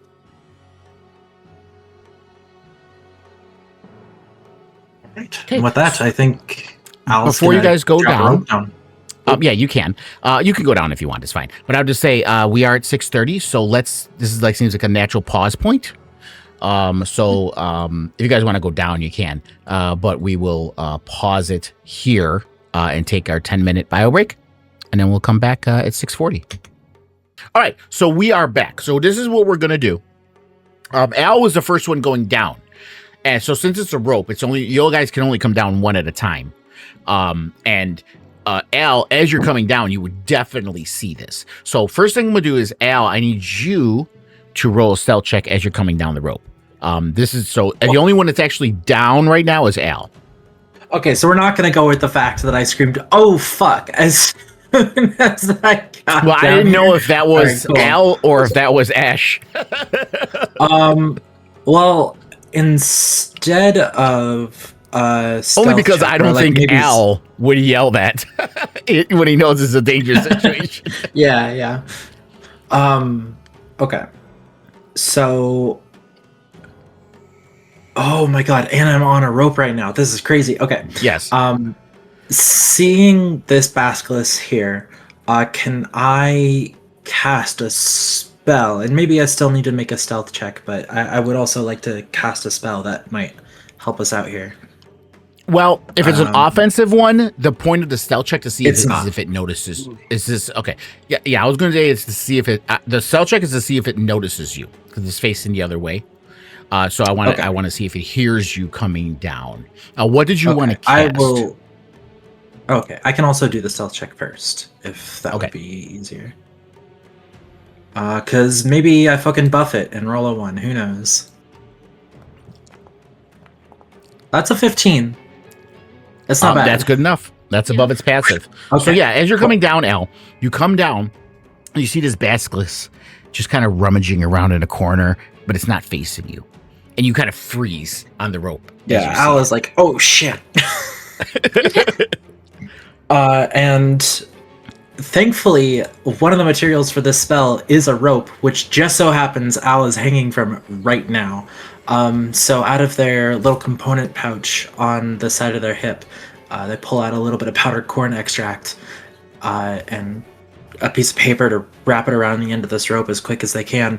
And then with druid craft, will flare it up in it's not a loud explosion, like it doesn't make any sound, but it just goes. The smoke drifts up until it reaches a point about 3 or 4 feet above Al's head, and it disappears. And Al is going to cast Rope Trick, creating an extra dimensional space at a point in this rope that attacks and spells cannot cross through the entrance. And this is considered like an extra dimensional space that can fit up to 8 medium-sized creatures. So we can all get inside of this, figure out what we're going to do without It's being literally seen. like an invisible treehouse. Yeah. I love this stuff. yeah, you can definitely cast that. I do want to. I don't want to take away your thunder. But you do have the option to climb back up with that stealth check that you already did, because it didn't notice you. Oh, It's That also is an gonna option as well.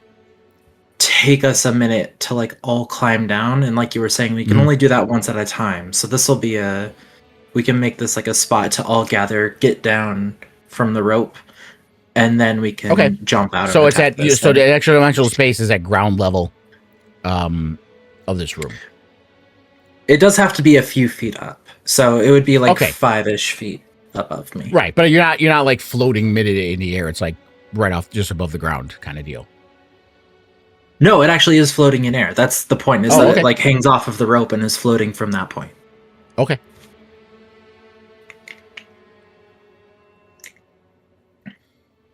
And Right. then with that, Al will quietly, as they can, go, be very quiet. There's something down here that hasn't noticed yet. Oh, why is that, Al? Okay, the first thing that I said was be very quiet. Yeah, I was just getting you back for earlier. That's all.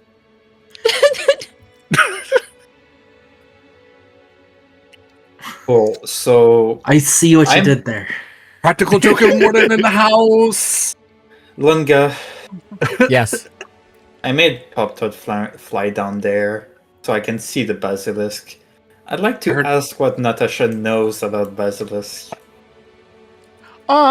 Basilisk, I would say, they're monstrosities, so I wouldn't think it's too far out of the realm. I would say, it's a monstrosity, just without a roll. It's a monstrosity, people fear them. But for the deeper like mechanics of like the one big thing that everyone knows basilisks can do, that I would say you could roll a history check for DC 12. I'm assuming that's probably what you're thinking about. Yeah, If that y'all is want to what I'm make your looking way about. down here very quietly, I Yes. have made a little spot where we can all stand and it won't see us. Yeah, so you have studied basilisks intensively in your zoology training with Zev, and you do know that the one thing to be careful for is their petrifying gaze. That Cool. they have the ability that if they look at you and you're not strong enough to overpower it, you can begin Cool. to start to magically turn to stone I'm getting stressed out. and So am possibly I- become petrified.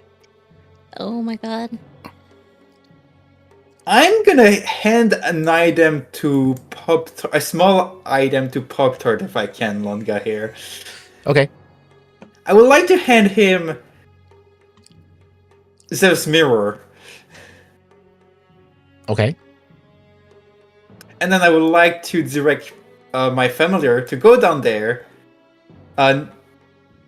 make itself seen by the basilisk and Oh, just show it the mirror. interesting. I love it. I love it. Okay, so there will have to be a stealth check for Pop-Tart to fly near close enough to the basilisk to do this. Oh. So it disappeared. No, is Pop-Tart? Where is Pop-Tart? I think Pop-Tart's on the upper floor. There you go. Underneath Warden. It was underwater. A stealth check, you said? Yeah, stealth check. Alright. Good enough. Good enough. So yeah, Pop-Tart kind of comes out of extra-dimensional space. She like builds up some speed inside there and then pops out and just glides without flapping her wings. Holding the mirror in talons or in beak. It has talons to hold it. Okay. So yeah, you are able to get close enough. Yep. And it's gonna chirp once. But it's gonna keep the mirror in front of itself so that if the basilisk turns around, it looks directly at the mirror. Yeah. I mean, yeah, that would definitely be enough for make it to turn around and look. I just want to see if there's any specific mechanics. I think the basilisk also has to roll its own throw on this. I don't think it becomes instantly petrified by its own gaze. But let me just check here. The rest of y'all want to come down while this is trying to happen.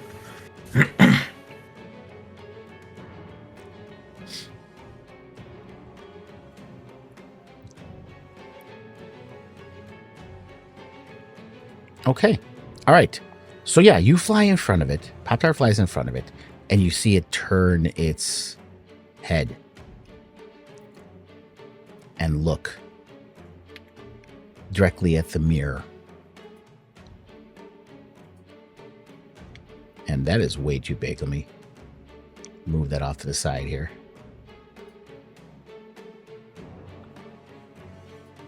There we go. What is this? What?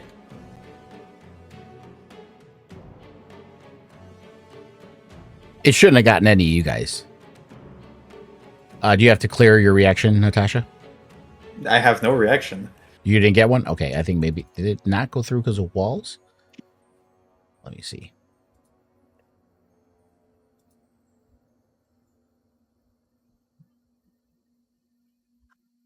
It's making me center it.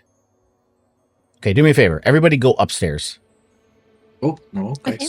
So I can cast this inside without hitting any of you.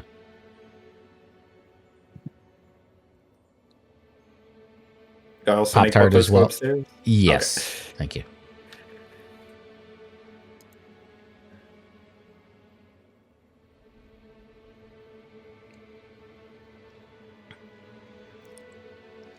Okay. Actually, I wanted it to roll at a disadvantage.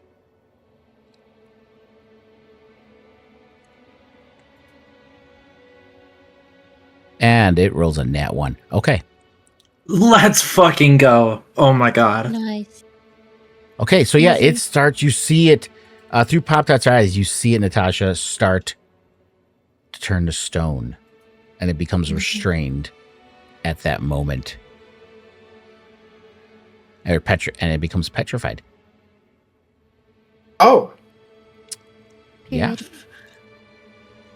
God damn. Well, then Natasha, who never went into the rope trick zone, just looks up to everyone. Problem resolved? Well, they're all discussing about the problem. Yeah, technically it's its next turn. It has to roll again, but it is restrained as of right now. Yeah, we should so it's not probably stick in petrified yet. here for like a little bit longer just to make sure this is fully set in.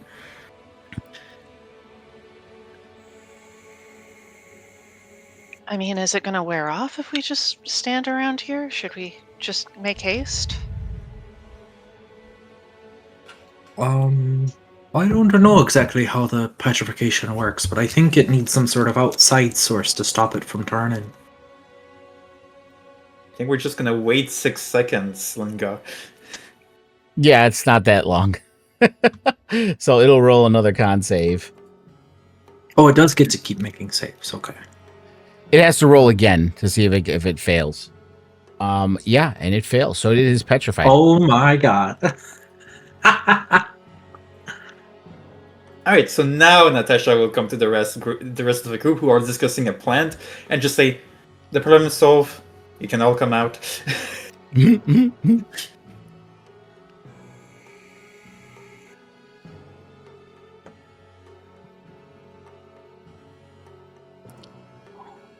Oh. Well, all right then. Other than that, what you see in this room, you just see that it is rusty tableware, shattered plates, broken chairs lie scattered on the floor amid two tables, one overturned, one on its side. But that's all that's in here other than the basilisk. The only reason I know so much about Basilisk is because I had a player really trying hard to asking me to make they wanted to play a Basilisk for player character. And you do see there's one door leading out of this room. I am waiting for the door opener. Mr. Paladin? Or the fighter. You see a either one hallway. works. You see a hallway, Warden. 3 doors. More doors. Spatial awareness. On every floor you've been, you pretty much know the doorway over here leads to the stairs, which have been crumbled. So you're pretty sure that this doorway here to the east is the stairwell. Okay. Which it is. We open it anyways. How heavy is the Basilisk now that it's been turned to stone? Oh, stone? Oh, it's fucking heavy as My fuck. guess is very. Wait, it petrified itself? I totally missed that. I'm sorry. Holy Yeah, shit. it Yeah. petrified Yeah. itself. I would say it's the size of an alligator, a large alligator. Oh, never mind. Never mind. Yeah, and that's when it's not petrified. All right. Large alligator is typically between 400 and 1,000 pounds. So we'll say this is around 600. If it's turned to stone, it's going to be at least a ton. I'm just gonna write down, and Natasha's just gonna write down a note to remember that this basilisk, this petrified basilisk here, for later reasons. For later. For science. For science. Okay, Warren, you do see there's a door to the north and a door to the south. Yeah, we're gonna open the south door. Okay. Just as you all right, open guys, the door, I'm gonna open all the doors because you see in here a bed in this room is upside down on the floor. It's rotted blankets peeking out from underneath the disintegrating mattress. Mounted to the north wall is a cracked mirror in a stone frame.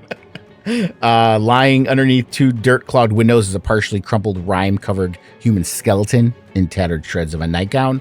And you see a hole in the ground leading. all right, there's another hole in the downwards. ground, but I just want to check this last door, guys. And Oh, in yeah, here- that be a sphere of things. It Yeah, is based on definitely what- magical. Based on what Dazan told you guys upstairs, you're pretty sure that this is the rune chamber.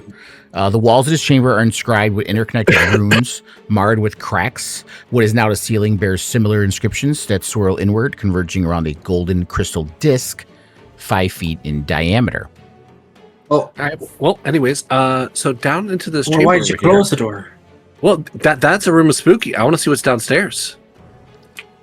And Zeraphine opens the door again. As you open the door, Zeraphine, No. Oh, okay. you see all right. an illusory figure appears upside down in the far corner of the room, standing on okay. top of the ceiling. It Oh. appears to be the same long-faced human wizard depicted in the statues that you guys saw just outside the spire's entrance. It begins speaking in strange, possibly forgotten language. Hmm. And it is an illusory figure. It doesn't seem to appear solid. Hello, speak common. Continue Speak- no, speaking in not what another you're language. Speaking. Speak it. Oh, damn it. Does any of us understand that language? The name of the language, and I'm almost 100% certain none of you speak it, is Loros. Nope. No. No. Never even heard of that. Okay, so someone wants to do an Arcana check, DC 15 Arcana check. You might be Yeah. able to not necessarily know the language, but pick up some of its words kind of a Rosetta Stone compared to other languages that you might be able to get the gist of what it's saying. Oh, that's not great. So we ask for. Oh, it's Exactly hits it. Okay, so Natasha, at first you're like, the fuck is this guy saying? And you start piecing it together, and you're thinking about your studies you've done on ancient Netherese culture and languages, and language is a dead language called Loros.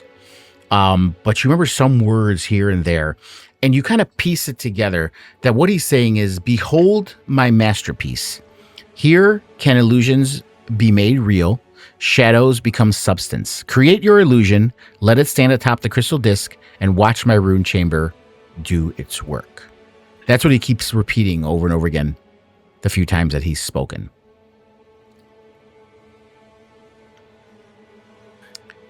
And with that check, you also kind of look around.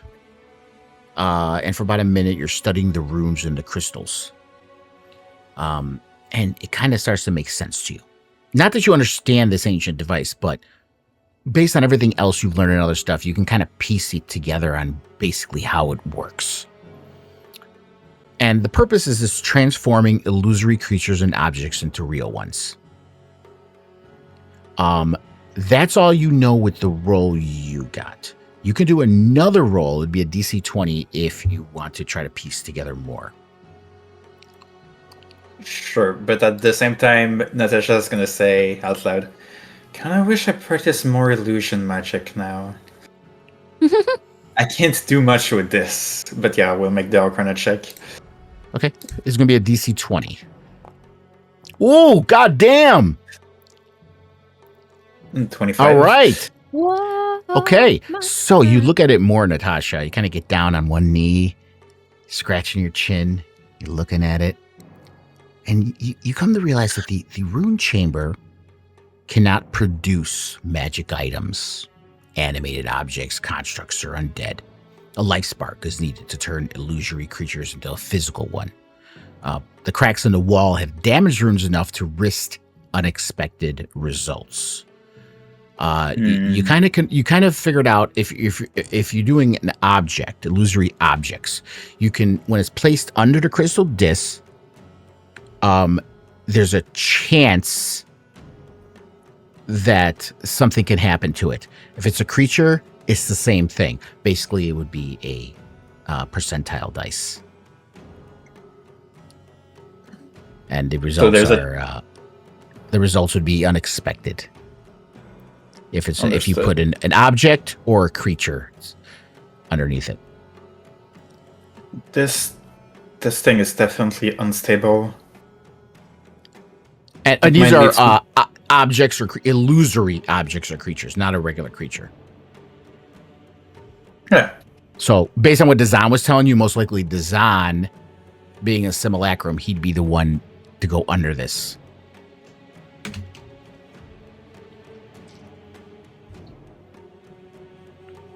Right.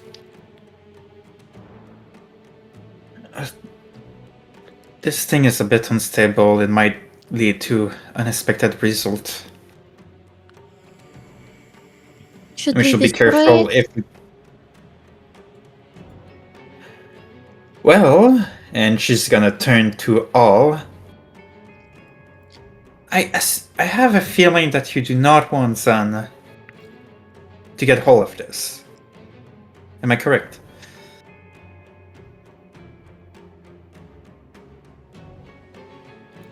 Not particularly, no. But, it's not just my decision. It's everyone here's decision. Will anyone here even try to make use of this, knowing that it definitely is dangerous? So you told the group what you knew, like... Yes. Putting illusions on this will yield unexpected result. It might not do what you want it to do. Okay, well... I mean, all I can think about is Celine. I do have the ability to create an image of her. Maybe not quite as... probably as tall as she was, but I don't know. You said that you can't really make creatures come to life. I will say that we could test something out. So let's start it small. And if it seems like with a small test things are going to haywire, we do not make any more tests. If that sounds fair to you, Emma. Okay. Amaranth is thinking, and she's like, you say small, like how small? Like a cat, or are we looking to, I don't know, all I can think about is a Pegasus, but... It would have to be, like it would be an illusory object. I think technically familiars are considered illusory objects, aren't they? Or a creature. They would I be don't an think they're illusory considered creature. I don't think illusionary. so. I think they're conjuration. Are they conjuration? Yeah, they're- Okay.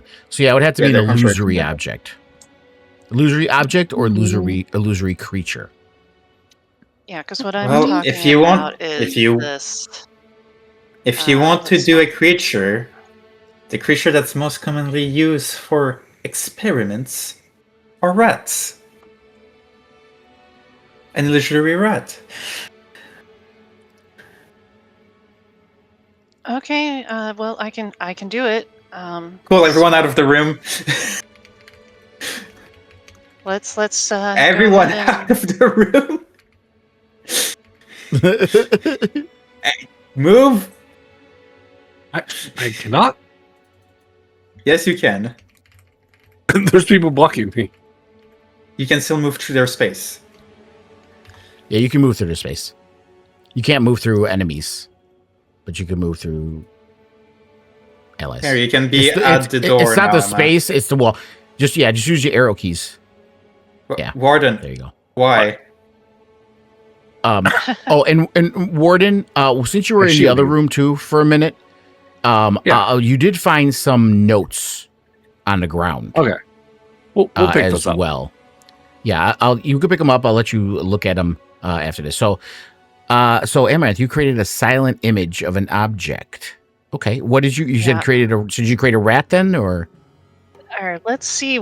I'm going to call this a DC 5 Wisdom saving throw for her. Okay. Okay, she Nice. does indeed decide to do a rat. Let me go ahead and actually cast the spell. Okay. If I had failed that, it would have been a Pegasus because she was also Oh, thinking wow. about that and isn't Yeah. great at clearing her That would have been mind. so bad. This is literally reminding me of Ghostbusters with the fucking Stay Puft Marshmallow Man. Yeah. Okay, so you summon a rat. An illusory rat is under it, and you know too. Let me get back to my right page of my notes here.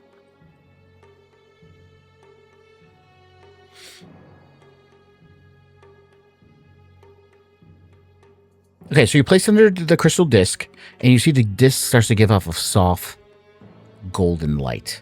Since it's your illusory object, Emma, go ahead and roll a percentile dice for me. Okay. I don't know if that's good or bad. We'll find We will out. find Oh, out. Let's wow. see. So you rolled I saw the 90 and a I really wanted it to be 99. That'd have been awesome. 95. Okay. So with a 95, you watch this illusory rat kind of coming in and out of existence. You can kind of see through it. It's not real. And it starts to glow. And you start to see the hairs real. And the claws, you can hear them scratching on the ground. And this creature becomes a rat. I look at it So, and I'm thinking to myself, a real rat. if only I'd done the Pegasus. I'm a boy, I'm a boy, I'm a boy, I'm a boy, I'm a... Anyway, Uh, I move I mean, you Move still can forward. make a Pegasus. So the Maybe, rat I became mean- real, or Yes. You don't, yeah. I go forward. I try to see if the rat is friendly. If it's friendly to me, or if this is just like a hostile rat. Yeah, no, it sniffs at your hand as you go by and just sniffs and it climbs up on your hand. Okay, I take the rat. I feed it like a tiny little bit of rations. I try to keep it away from Pop Tart. god damn. And I'm like, oh great, now I'm even more of a target for Pop-Tart, thinking about our early interactions. Can you control the rat, by the way? Can you move it? Since it's your illusory object, you should be able to. Yep. Yeah, it's letting me. Okay. Yeah, so you Okay, have a I rat. take the You have a rat, and Emma. No. And it's show it literally to just everyone. Hey, pet it's literally rat. just a normal living rat. That's it. Nothing special about it. It's just a live rat, like one you would have gotten out of the alleys. I'm like, don't know what Well- to name this one. I did have a pet rat a very, very long time ago. You can name it Ratty. Yeah, that sounds good. Let's call it Raffi. Are we sure we don't want to try to create an illusion of Celine or, a Pegasus or something? Because the rat is cool and all, but Oh my god. morbid to create. She's trying to pet cemetery over here. Just understand, you rolled the optimal conditions. You rolled a 95 over a 90, so you got I'm the not best saying- roll you could get. Emma only has, well, sure, she's fairly intelligent, but I don't know if she knows that she got lucky. Can I do an Arcana check just to see if she understands how lucky this was? Can I Yeah, do definitely. an Go Arcana ahead. check as well, since I was watching over the experiment? Yeah.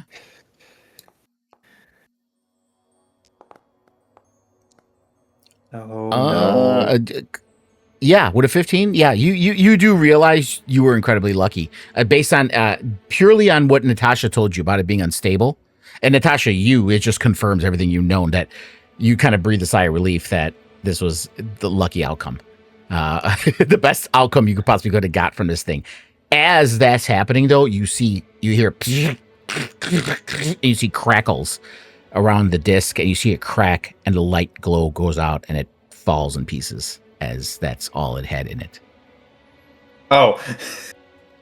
Well, I guess we got a rat out of it. I hope you all like rats. Maybe I should have let you experiment further than just a rat. Now And that there I- goes Dazan's chances. Fuck Dazan.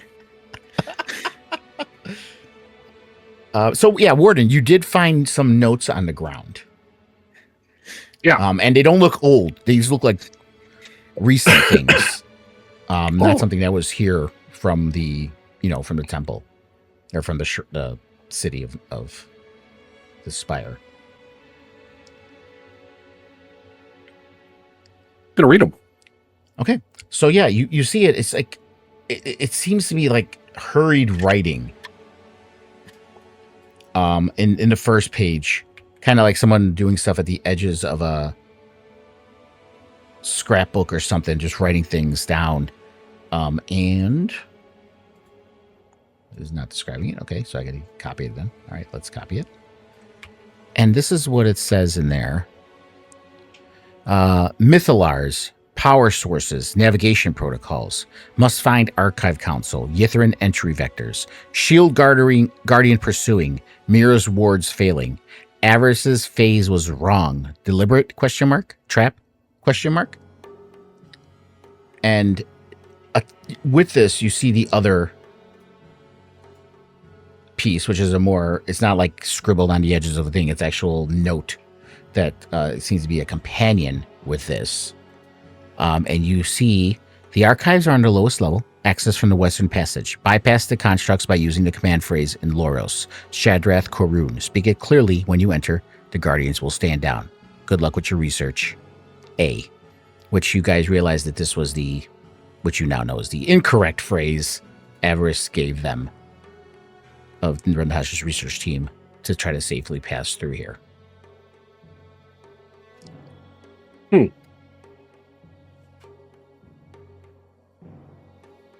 I can't listen to Natasha.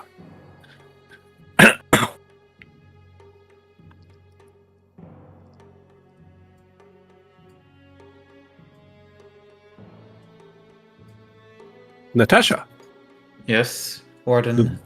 I found this letter. It refers to your research friends. I thought you might want this. It was written recently.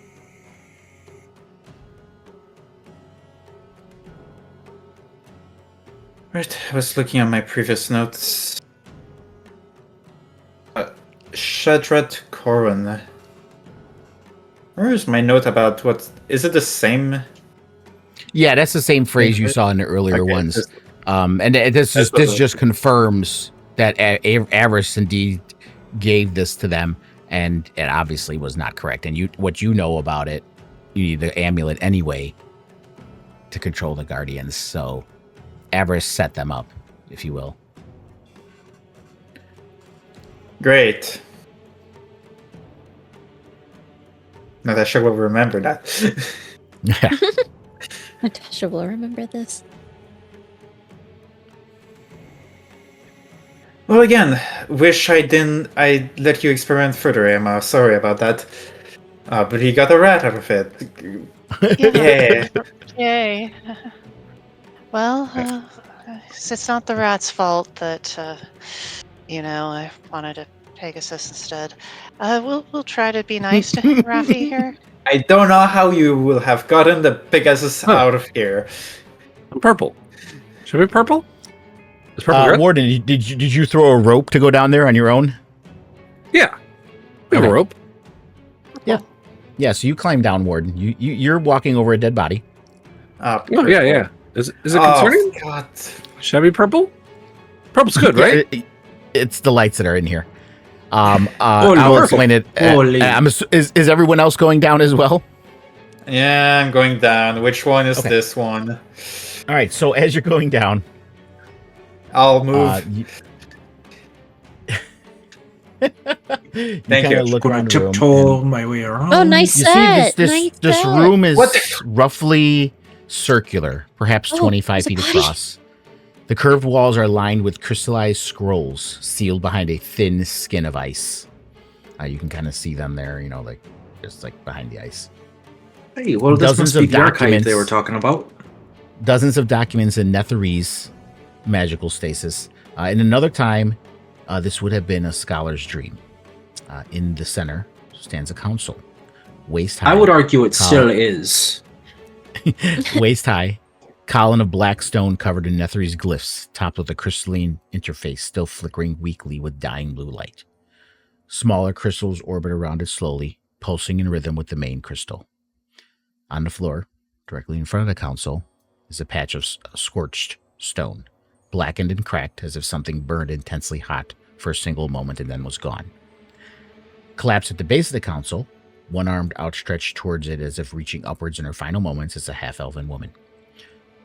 She's been dead for at least 3 weeks. The cold has preserved her perfectly, much like Ilara. And there's no one else here. Natasha, you'll know this is the bottom. And you'll know that Dr. Thassel is nowhere to be found. You guys have been everywhere. We have not been behind that door right there. You do see Mira's belongings. Yes, I do see Um, Mira's belongings. Yeah. As you look at Mira before you go through the belongings, the half-elf woman lies collapsed at the council's base, one hand reaching upwards towards the activation glyphs as if she tried to pull someone away from them in her final moments. Her other arm is bent in an unnatural angle, broken and badly. Her field researcher's robes are shredded, showing the wounds underneath. She was already injured before she reached the room. The damage from the Guardian and the levels above is visible on her. But there's something else, too. Wounds that don't quite match the rest. Precise where the others are blunt. Deliberate where others are frantic. Mira's face only shows regret. Her eyes are fixed upwards towards the council's glow. Her mouth open as if she was still speaking when she died. Warning someone, perhaps. Begging them to stop. One last attempt to reach a person who wasn't listening.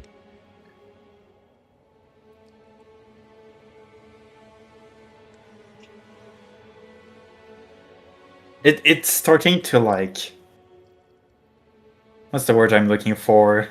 Natasha was sad at first. For the first time, one of the person she cared about died. Then it happened again. She was sad too. Then it happened again, and it's like, okay, I'm still sad because she was my friend. But now it's happening again, and now she's like, okay, this is starting to this is starting to lose its effect. on Natasha. Becoming She's so numb. sad that You're becoming numb. Yeah, she's becoming Mhm. numb out of it. And it's not the effect of a crystal in her head this time. She's actually becoming numb out of it. Yeah. And if you want to I click may on the bag, ask. you can see what she has in her belongings. Yes. There's Oh, also a come- journal laying on by her hands as well that I can read to you. I still haven't read the other journal. Oh, come take your bag of holding. Yes, Oh, that no, bag you I notice mean, is you're another going- bag of holding. I bag do that need to this say one has. I was playing So there's very two. sad the other session when I didn't get the bag of holding, but I was just being playful about that. I wasn't actually like mad. No, Or no. sad. There's another bag of holding, Al. Yeah, this bag is also a bag of holding. All right, That's but also there's a crazy. paper remembrance in there, and I know that exactly was on my sheet of something that I wanted as a magic item for this game. What's the pipe So- of remembrance?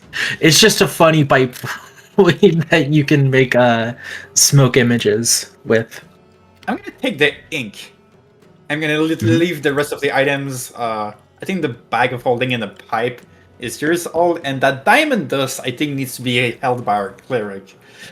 There's That's some what I was diamond going to dust, ask. How much? worth is roughly the 100 value? gold. Ooh. So it's a third of the way towards the river. We're almost there. Piece 1 of 3. Yeah. Alright, if someone else is like, really, I want a bag of holding as well, you can grab it. I do not mind. Yeah, give it to me. I do want Alright. it. Okay.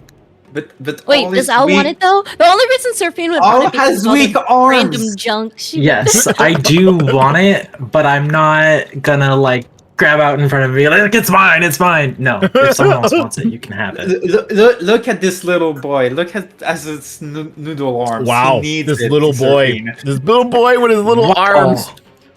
I have lived Natasha's not five that of your big either. lifetimes. You guys can do rock, paper, scissors. Or would it be Rock, rock, paper, scissors. rock, parchment, sword?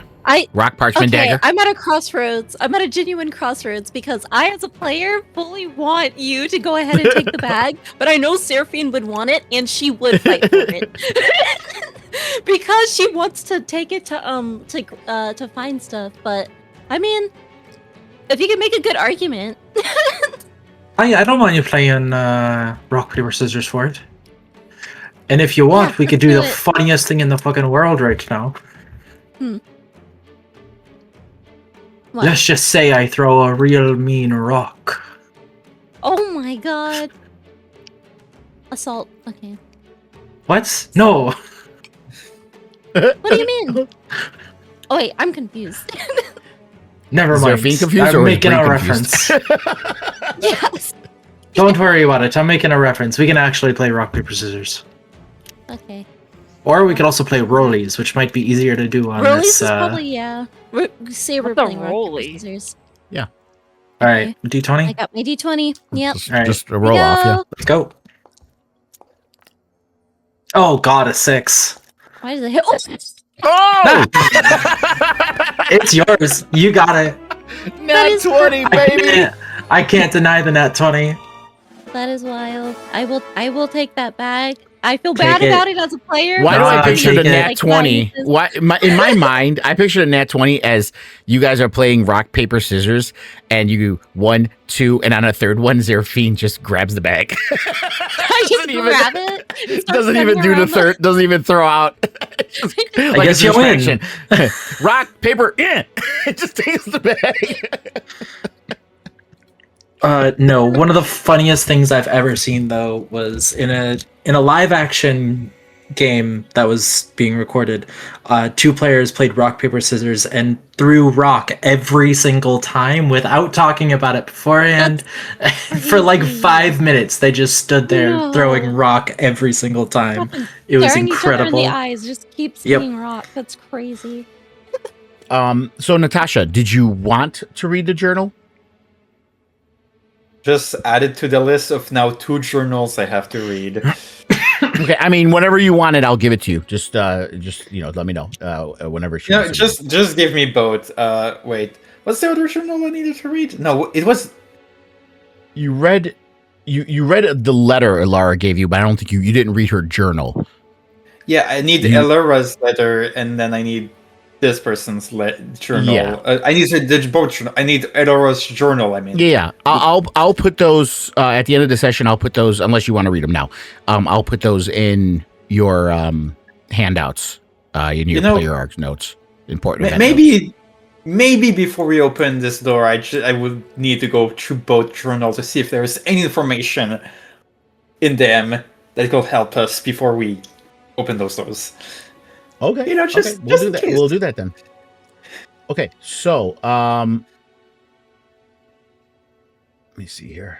That was the one that Al gave you. That's Mira's. This woman here, it was part of her journal outside that Al showed you.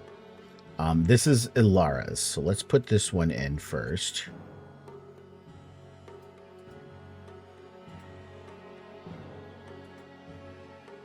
Let's create a new item. Okay, it's gonna pop in, I think, to do that. All right, let's see here.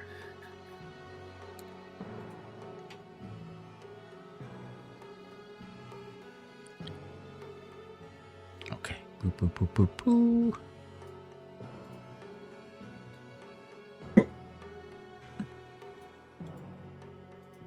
Okay, so this is Ilara's field journal. You pull it out of your bag, Natasha, as you see the scene here, and you start reading through it.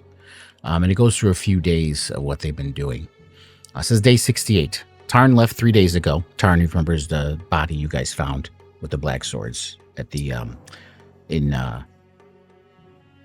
Cairdineval. Tarn left 3 days ago to verify coordinates for something he wouldn't explain. Psychic voices, he said, calling from the south. Orwin barely noticed. I'm only the one who still remembers we came here to help Icewind Dale, not to make ourselves famous. Day 71. We reached a spire today. Tarn was right. It's exactly where he calculated. But Tarn isn't here to see it. Orwin doesn't want to wait to search for him. We can send a rescue party after we document the spire. This is too important to delay. Mira agrees. Of course she agrees. She's been selling our research data to the Red Wizard Dazan. I've seen the messages. When did Icewind Dale become Find Yithrin and make history? Now you know why Dazano's asking questions, Natasha. Day 72. Tomorrow we enter. Avarice sent Orwin command phrases in Netherese. Words that should pacify any Guardian constructs. I'm not convinced. Everything I've read says Netherese security was designed to be lethal with no warnings, no mercy. I told Orwin my concerns. He patted my shoulder and said, that's why we have you, Ilara. Your shields will protect us. He doesn't want to understand. I made everyone leave their journals outside in case we don't come back. I'm writing a letter to Natasha. Day 73. This is the final entry. We entered this morning. Orwin spoke Avarice's phrase, Shadrath Korun. The glyph's pulse brighter. I thought that was a security standing down. We proceeded into the foyer. That's when the Guardian activated. 8 feet tall, stone and steel, and ancient magic. I threw up every word I knew, shouted for the others to get behind me, and they just ran straight for the lower levels, leaving me to face it alone. Hold it off, Orwin shouted. We need to reach the council. I tried. My shield held 10 seconds. The Guardian's blade shattered them like glass. I'm writing this pressed against the wall, bleeding out. I can hear screaming from below, sounds of magical combat, then silence. I tried casting Sending to warn Natasha. I can't concentrate. Too much pain. The magic won't come. I'm sorry, Natasha. We left you behind because you were better than us, because you would have said no to the Brotherhood. You would have insisted we do this right instead of fast. You were always the smartest one, the one who understood that how you pursue knowledge matters as much as what you discover. I hope you never end up like this, brilliant and dead, frozen in a ruin we had no business entering. Remember why you do this. Remember the good of knowledge. Don't let ambition teach you to compromise everything you. The entry ends abruptly, the last letters trailing off into a legible scrawl. That was Ilara's journal downstairs, the first person you found. You're the best friend that you had. The first person you found in the first level. She wrote to her last breath.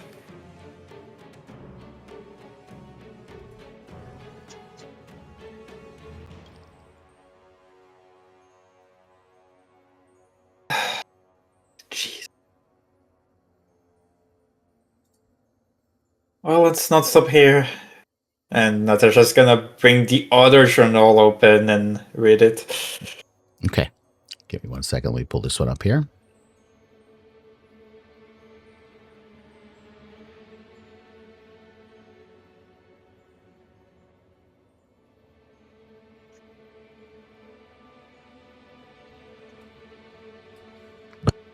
While you're pulling that up, can Al take a look at these scrolls that are in the wall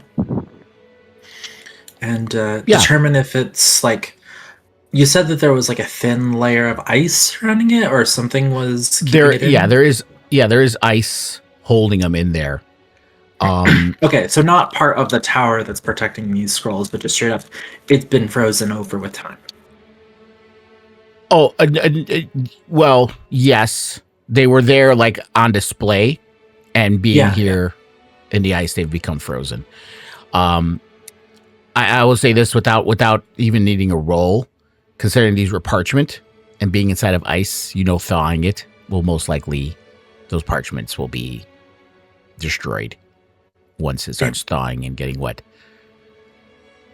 Okay, Natasha, so you pull out the other journal, Mira's, from the woman you found here lying on the ground. We made it to the lowest level. Barely. My wand arm is broken and I can't cast anything above a cantrip. The Guardian didn't follow us down. I don't know why. We should be running, or Wynn won't run. He's at the council, forcing it to activate. I told him to stop. Told him we need to get out, to get help, come back properly. He just looked at me, not angry, not impatient, just calm. The way he gets when he figures something out. This is what we came for, Mira. Lara's body, in the passage above us where we left her. Gods. She's dead because we ran. The least we can do is run too. The least we can do is survive. The console activated and something went out. I felt it through the floor, through my teeth, like a wave moving outward with no sound. Psionic. Something south answered back, mountains away, something massive and awake. I thought of Tarn, that's what he went looking for, and Orwin just rang the same bell. I told him, he glanced at the display and said, yes, something answered. Interesting. And then he turned back to the console and kept working. Interesting. Ilara is dead. Something ancient just woke up 40 miles away, and it was interesting. He's reached something else now.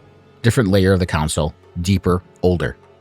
His hands haven't stopped moving. He's been reading something for the last several minutes, and he won't tell me what. He keeps saying almost under his breath like I'm not here. He said Yithrin. I heard it. So he found something, a way in, coordinates, something. He got what we came for, but he isn't stopping. He isn't relieved.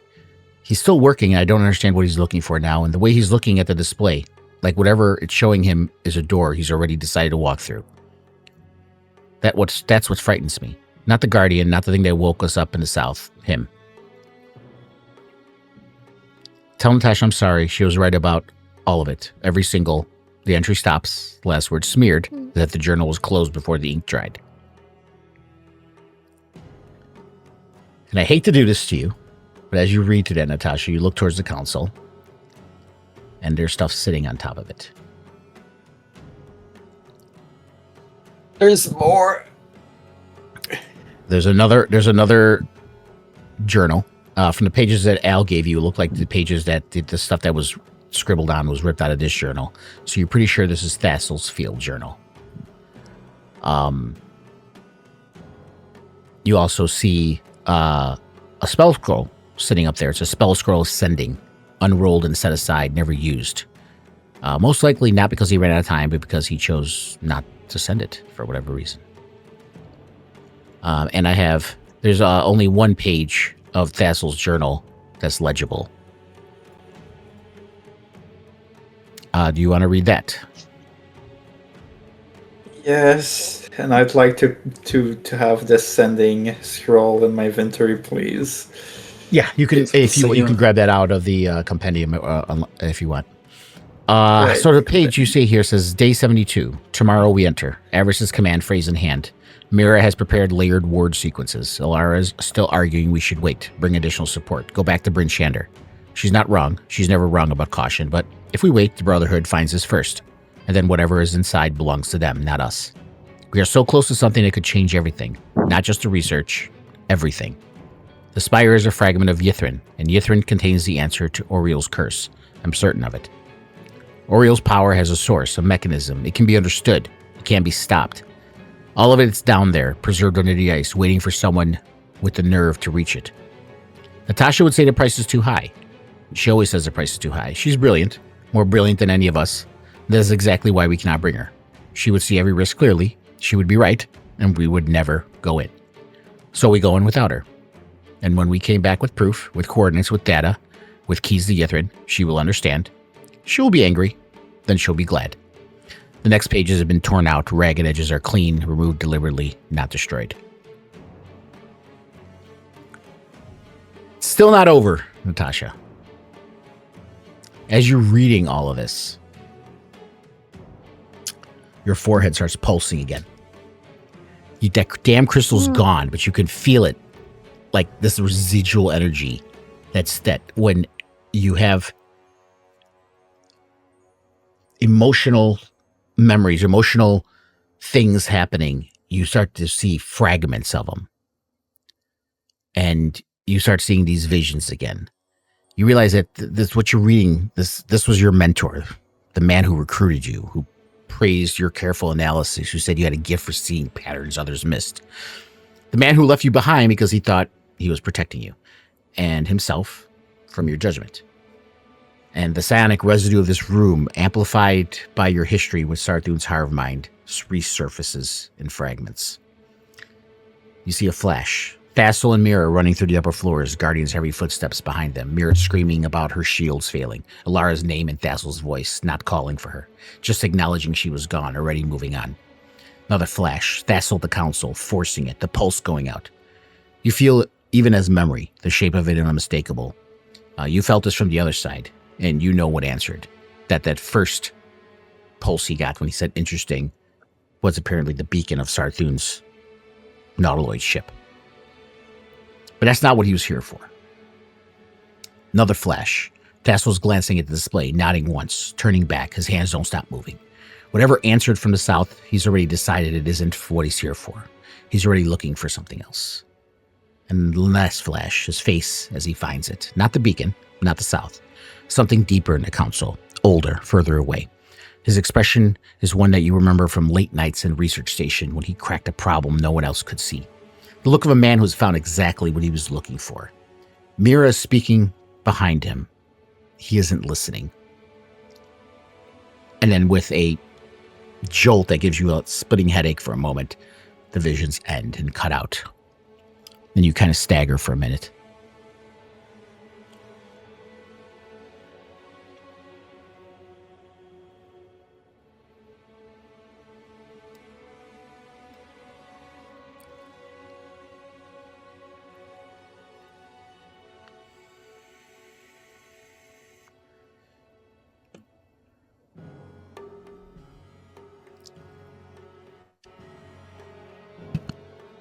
I think I've just been overwhelmed with the information.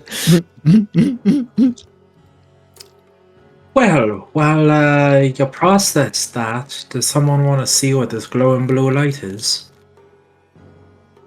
From everything you've read, Natasha, and things you're seeing, that's most likely just the it pulsing from whatever Thassel reached, but it doesn't.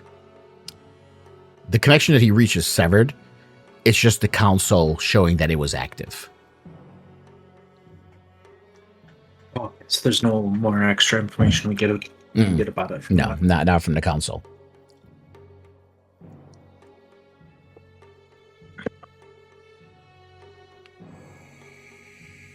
Well, this has all been quite depressing.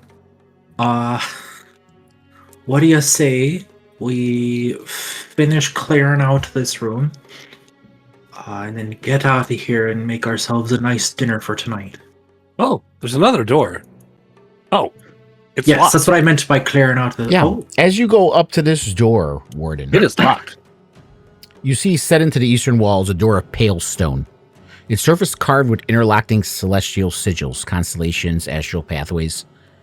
The 8-pointed star of Mistral's order, older incarnation rendering in concentric rings.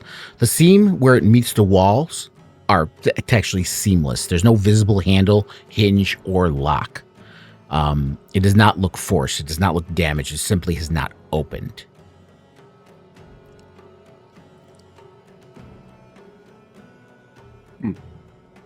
Zerfine, from over your shoulder, you can look. You'll see the celestial sigils. Hmm. Oh, there's a way to unlock it. I thought we were just going to be breaking it down. It's locked. So as Zerfine, as you walk up, sorry, Warden, Zerfine walked up. As you walk up, though, once you get within 5 feet, you see the sigils illuminate softly, warmly, the glow of starlight rather than magic. They're not blazing or pulsing. They just simply recognize you. The door still doesn't open, but it seems to be acknowledging your presence. Wait. Zerfin just takes a moment and you see her quickly reach up and grab her amulet again. And she begins to think about who she was when she left and now where she is right now.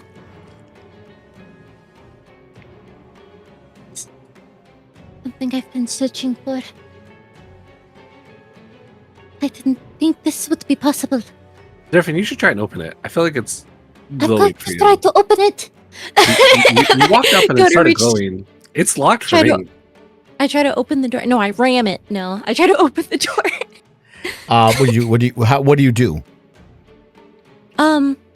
I'm just kind of holding my amulet, and is there like a handle or? No, there's no handle, no hinge. You don't even see a seam. Is it dark in here? No, Is it, like, dim light? the purple lights are creating a glow. You can see.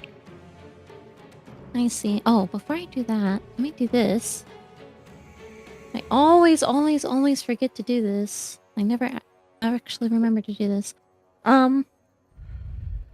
Let's see. How could I try to?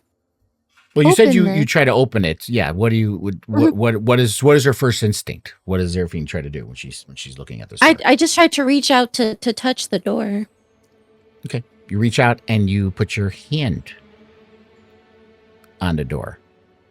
Mhm. The moment you put your hand on the door, you see the sigils glow again a little bit brighter. You hear a grind. And the door raises up immediately the moment your hand touches it. Oh, that was much easier than I thought it was going to be. Yes. Oh, You did it. wait.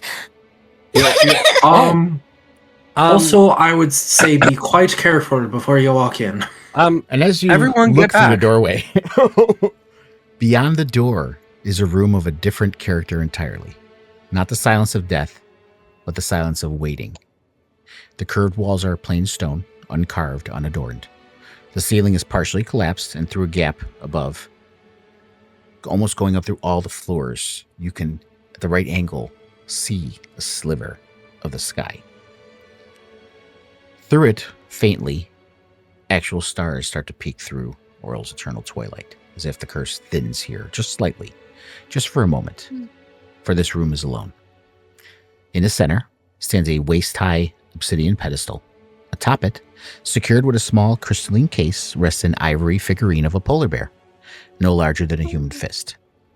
Even though the ice and grime of centuries, even in the dim light, it radiates a faint, warm glow like starlight on fresh snow. The moment your eyes fall upon it, you know this is your Starlight. This is my star. And you do see a shield guardian in the corner. Damaged, but one that's there. Natasha, are you looking in the room? No. Okay. Is this? Oh, this is like what was upstairs, yeah? It looks like it, but it. Does it look damaged? It looks damaged. But it doesn't look like the other one was slumped against a wall, like deactivated. This one's not moving, but it doesn't look deactivated. Zerfin, do you trust me? Yes. Okay. Warden places a hand on his shield and then places a hand onto Zerfine. He's going to cast Warding Bond onto her. Okay. Just in case.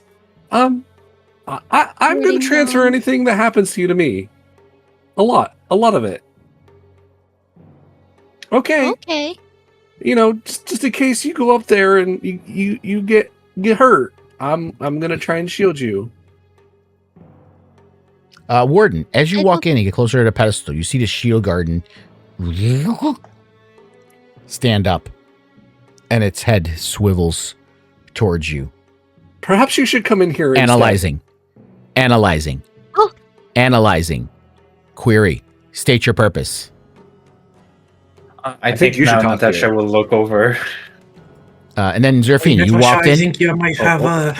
Yeah. As you walk in, After Warden was like, Analyzing. maybe you should also come inside. analyzing. Divine resonance detected. Celestian Oh. faith markers confirmed. State your purpose. Celestian. Yes. Yes, I'm here. I am one of the children of the pilgrimage. I am here for my first starlight. It is here. This is what I am seeking. Al's bow is like fully drawn and ready to shoot at this thing. Hey, Zerfine, protector. are we good or are we fighting?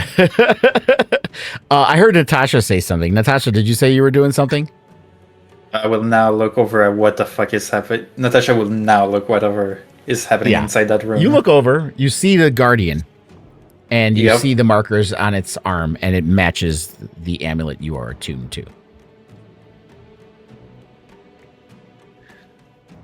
Oh boy.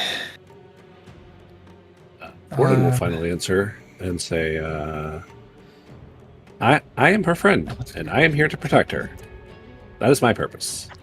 Yes. Only My very first friend on my pilgrimage. Yes. I was a snowman. Until I found you. must speak in language of Celestian. Analyzing. Permission not granted unless spoken. And Natasha, you feel the resonance with the amulet, and you feel the connection with the shield guardian. Active room where the amulet wearer can command the guardian to attack. What do you got? I'm just gonna holding the amulet, just step in the room as well. And its head turns to you immediately as you walk in, Natasha.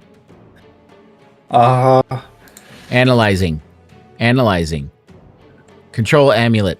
Confirmed. Authorization granted. Ooh. Cool. Stay there and do absolutely nothing. It steps Yes. back. Retrieval permitted. Seraphine immediately starts running towards the thing. You can we go click to it step in now? and pick it up. And I will read this out to you, Seraphine, as you pick up this item. The moment your fingers touch the ivory, the world falls away. You see yourself standing in the astral sea. The endless silver void your mother described. You're weightless, timeless. The threads of the weave are visible here. Silver filaments connecting everything that is, was, or will be. Before you materializes a massive polar bear. Its fur woven with starlight, its eyes holding the depth of a nebulae. Let's see if I can get his image up here. There we go. Yo. Yeah. Ancient intelligence, not animal, but celestial. Hmm. Small one. It speaks directly into your mind. I have waited long for one of the Star Wanderer's children to claim me. You seek your first light. Then know this.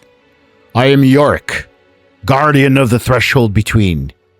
I was bound to this figurine by the Sky City's mages, long a servant to cruel masters. But when the Sky City fell, I was finally free to roam my astral home in peace. I vowed to serve those worthy, those who walk the astral paths. You have found me, but you have not yet awakened me. To claim your starlight, you must consecrate me in the waters that reflect the heavens, a pool blessed by your god, where the material and celestial touch. Only then will I answer your call. You feel the bear press its massive head against your chest. You feel warm recognition, approval. Promise. I will wait, child of Denali. When you have found the sacred pool, speak my name beneath the stars, and I will come. The vision fades. You're back in the vault, holding the ivory figurine, warm to the touch, dormant, a promise waiting to be fulfilled. Seraphina is just kind of like holding it after just kind of being in that different kind of space, and you just hear her whisper the name that she was just told. And she holds the figurine close to her chest, close to her And amulet. She goes, And spelled like this. Yorik. Yeah, Yorick. Yorik. I get it. And she goes,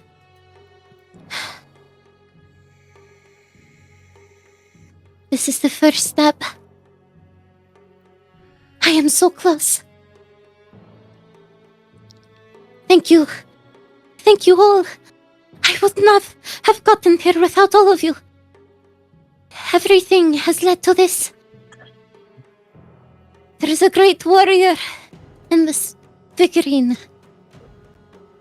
He's been trapped here, but he promises to aid us. He has found his freedom. And he promises to help me. I'm glad one of us has gotten what they seek out of this place. Ouch. Hey, I was about to say the same thing. It's mighty interesting. Seraphine, just kind of hearing that, kind of looks at Natasha and goes, there is a gain and much loss today.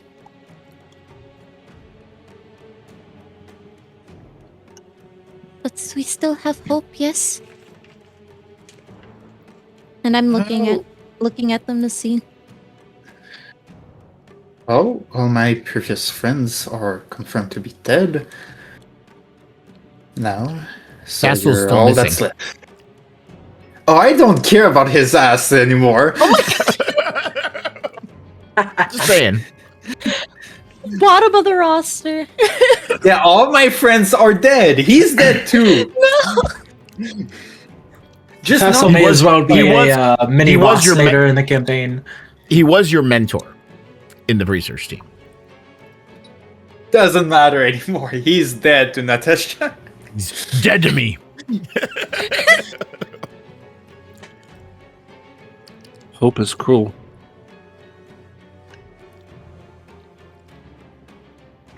Aye, but it's also the thing that keeps people going, keeps you moving forward. As we've seen ourselves, it pays to endure. Aye, so you said that there was a powerful white warrior inside of that figurine? They're just stuck in there. Name is What the hell Yuri. is that Like about? by magic or by choice or... By magic, he was imprisoned by these wizards, I You just- suppose. But Throw the figure and say, like, so it's go a your way. prison. I see. Well, he's not imprisoned. Just to no, clarify, not anymore. No. he's still when he's not called, he lives in his astral plane home. He Like he's comes when hiding. called. He comes when he's called. Oh, so he is Yeah, like when a they Pokemon. fell. Got it. Yeah, when they fell, he was freed. and he's a celestial being. And when he comes, his form is a magical form. So like if his form I'm here assuming, is like, killed, Starlight. he doesn't die. He just goes back to his home.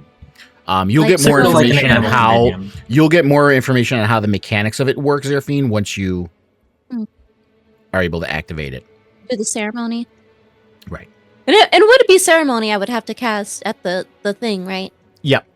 At the water. I gotcha. Yep. And I have some stuff on It's it, in the but this chamber. is your thing. You're the one that came up with this, so yeah, how you want to do it. That's how you want to Oh do it. my gosh, I'm so excited. And I feel so bad. No, hell yeah, this is awesome. Fine, it's okay. It's great. Because literally we just kept coming across a path of your dead friends. Like, what the heck? It's Zerfine wants to be happy, but she's like You got a bag of holding. I also got a bag of holding. Natasha, Oh, we got two and you bags think of and you holding. and you think back One. to your augury, the wheel and woe. Yeah. Oh, you know what? Yeah, it was supposed to be 100%. all good from now on. All good I mean, I feel now like it's on, a good yes. thing that you got that information. It's better to know than to not know, even if the I truth would- hurts, yes, in my always opinion. good to know. To be fair, from the point of view of a trickster god, all of this is connected to what you found upstairs. So to him, this is all connected. It's all the one woe. It's all one woe. Yeah. I feel like that could have been a lot worse for you if it was saying whoa. Yeah. And the wheel sounds like, oh, maybe you'll find someone alive, but the wheel is concerning this. Wheel, whoa. Sometimes you feel was this wee, somebody- but then other times you feel It's like just a decoration. Mm-mm. It's an orrery. ooh. If you- Just a fancy decoration. Oh my gosh. And I think, I don't know, Lunga, if you remember that letter I wrote to my mom. I don't know, timeline-wise, I have a feeling it was definitely longer than this, because how long have we been That was when you. adventuring That's so when you went to far? Sky Tower Shelter, right? Mhm. And Or, let me see if I no. have This was when I initially left. And I had the bet that I left with my mom that I would find my Starlight Oh before well, she did. yeah. I mean, as far as if you look at the calendar, the campaign started on the 6th of Hammer. 6th of Hammer, so it has been almost 10 days since then. Oh! Yeah, we've been So it's been about That almost has to be 40 way past. It's Did I almost set a 40 record? days. It's almost 40 days. Have I said a 40 days? So like a month or so.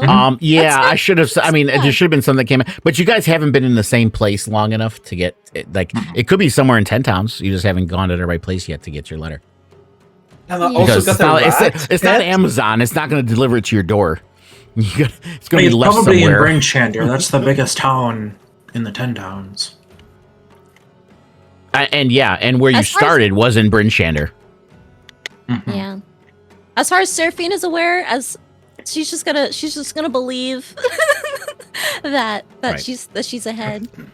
And we are coming that's up to the end of the incredible. session, so this is technically Yes. the end. But I just to sum up, we'll go over it again next week. So the threads you have right here right now is Warden found his armor. Zeraphine, you know that you felt as far as regarding his armor, there's a pull to Lonelywood. Lonelywood. You know you have to go to Caer Koenig. That's where the observatory is at if you want to do this thing. My ceremony. Yeah. And there's, you know that the big looming thing you guys have to deal with is going south to Fortress Sunlight and dealing The with Durgar. Zardorak. Oh, that's right. Lonelywood's way over there. Mhm. I'm on the big map right now. Now that I have it, I might be able to wait, but having him could be a really good boon though. So I don't know. Yeah. I mean, Yeah. since you guys are here at the Spire, I mean, Caer Koenig is right here. It's going to be Right. on your Oh, way that is back. true. Oh, You got, yeah, oh. you'll be Yeah. going. The closest thing coming from the Spire is Caer Koenig, so that would Oh, be a maybe natural first place. thing. Yeah, that's a natural place for you guys to stop. That's 11 miles away, so you guys can get there in 6 hours. Oh, perfect. Oh, Um, nice. yeah. Yeah, so you'll be in Caer Koenig in Um, 6 hours. And then Lonelywood is and across. you could just cut across to Lonelywood. I mean, the roads are faster, but to go the road all the way around will probably take longer than just cutting across the tundra. Yeah, we're level Yeah, 5. well, It'll be fun. We can talk more about this next session, Yeah. but like it feels Oh. like we can do just like one last big loop around the 10 towns, completing some side quests, like going to Otto's Cache at the edge of the Dwarven Valley while we're making our way to Lonelywood, and then we can cut back through to Bryn Shander before making our way south to the Sunblight Fortress. Yeah. That sounds like a plan. And if you guys aren't familiar with the name Yorick, if anyone has ever read or watched The Golden Compass, that's where I stole it from. Yep. I recognize that one real. My mind immediately went to Golden Compass. I didn't want to say anything. I couldn't do his voice though. His voice is so fucking awesome. I can't. But I have it in my head. That's what I was thinking. All I can was remember like, is the bad polar bear. I forgot his name from the Yeah. movie. Are you? Well, what is that? Are you satisfied? No, that's not what he said. When he tore I off think his so. jaw. Are you in? Yeah. no, not yeah. Lieutenant, Yep, is that was in my Maximus. head too. Yeah. That was in my head too. Oh, this is so cool. Yeah, Guys, Yorick well, Bernenson. I'm probably- But he has no last name. He's just York. Yorick. Alright, guys, I'm probably gonna head off now. Yep. I Yeah, also just got all to right, run. we will end it here. Thank you guys again. I will see you guys next week. To those who are watching this on the channel, thank you for joining us. And until next time, so say we all.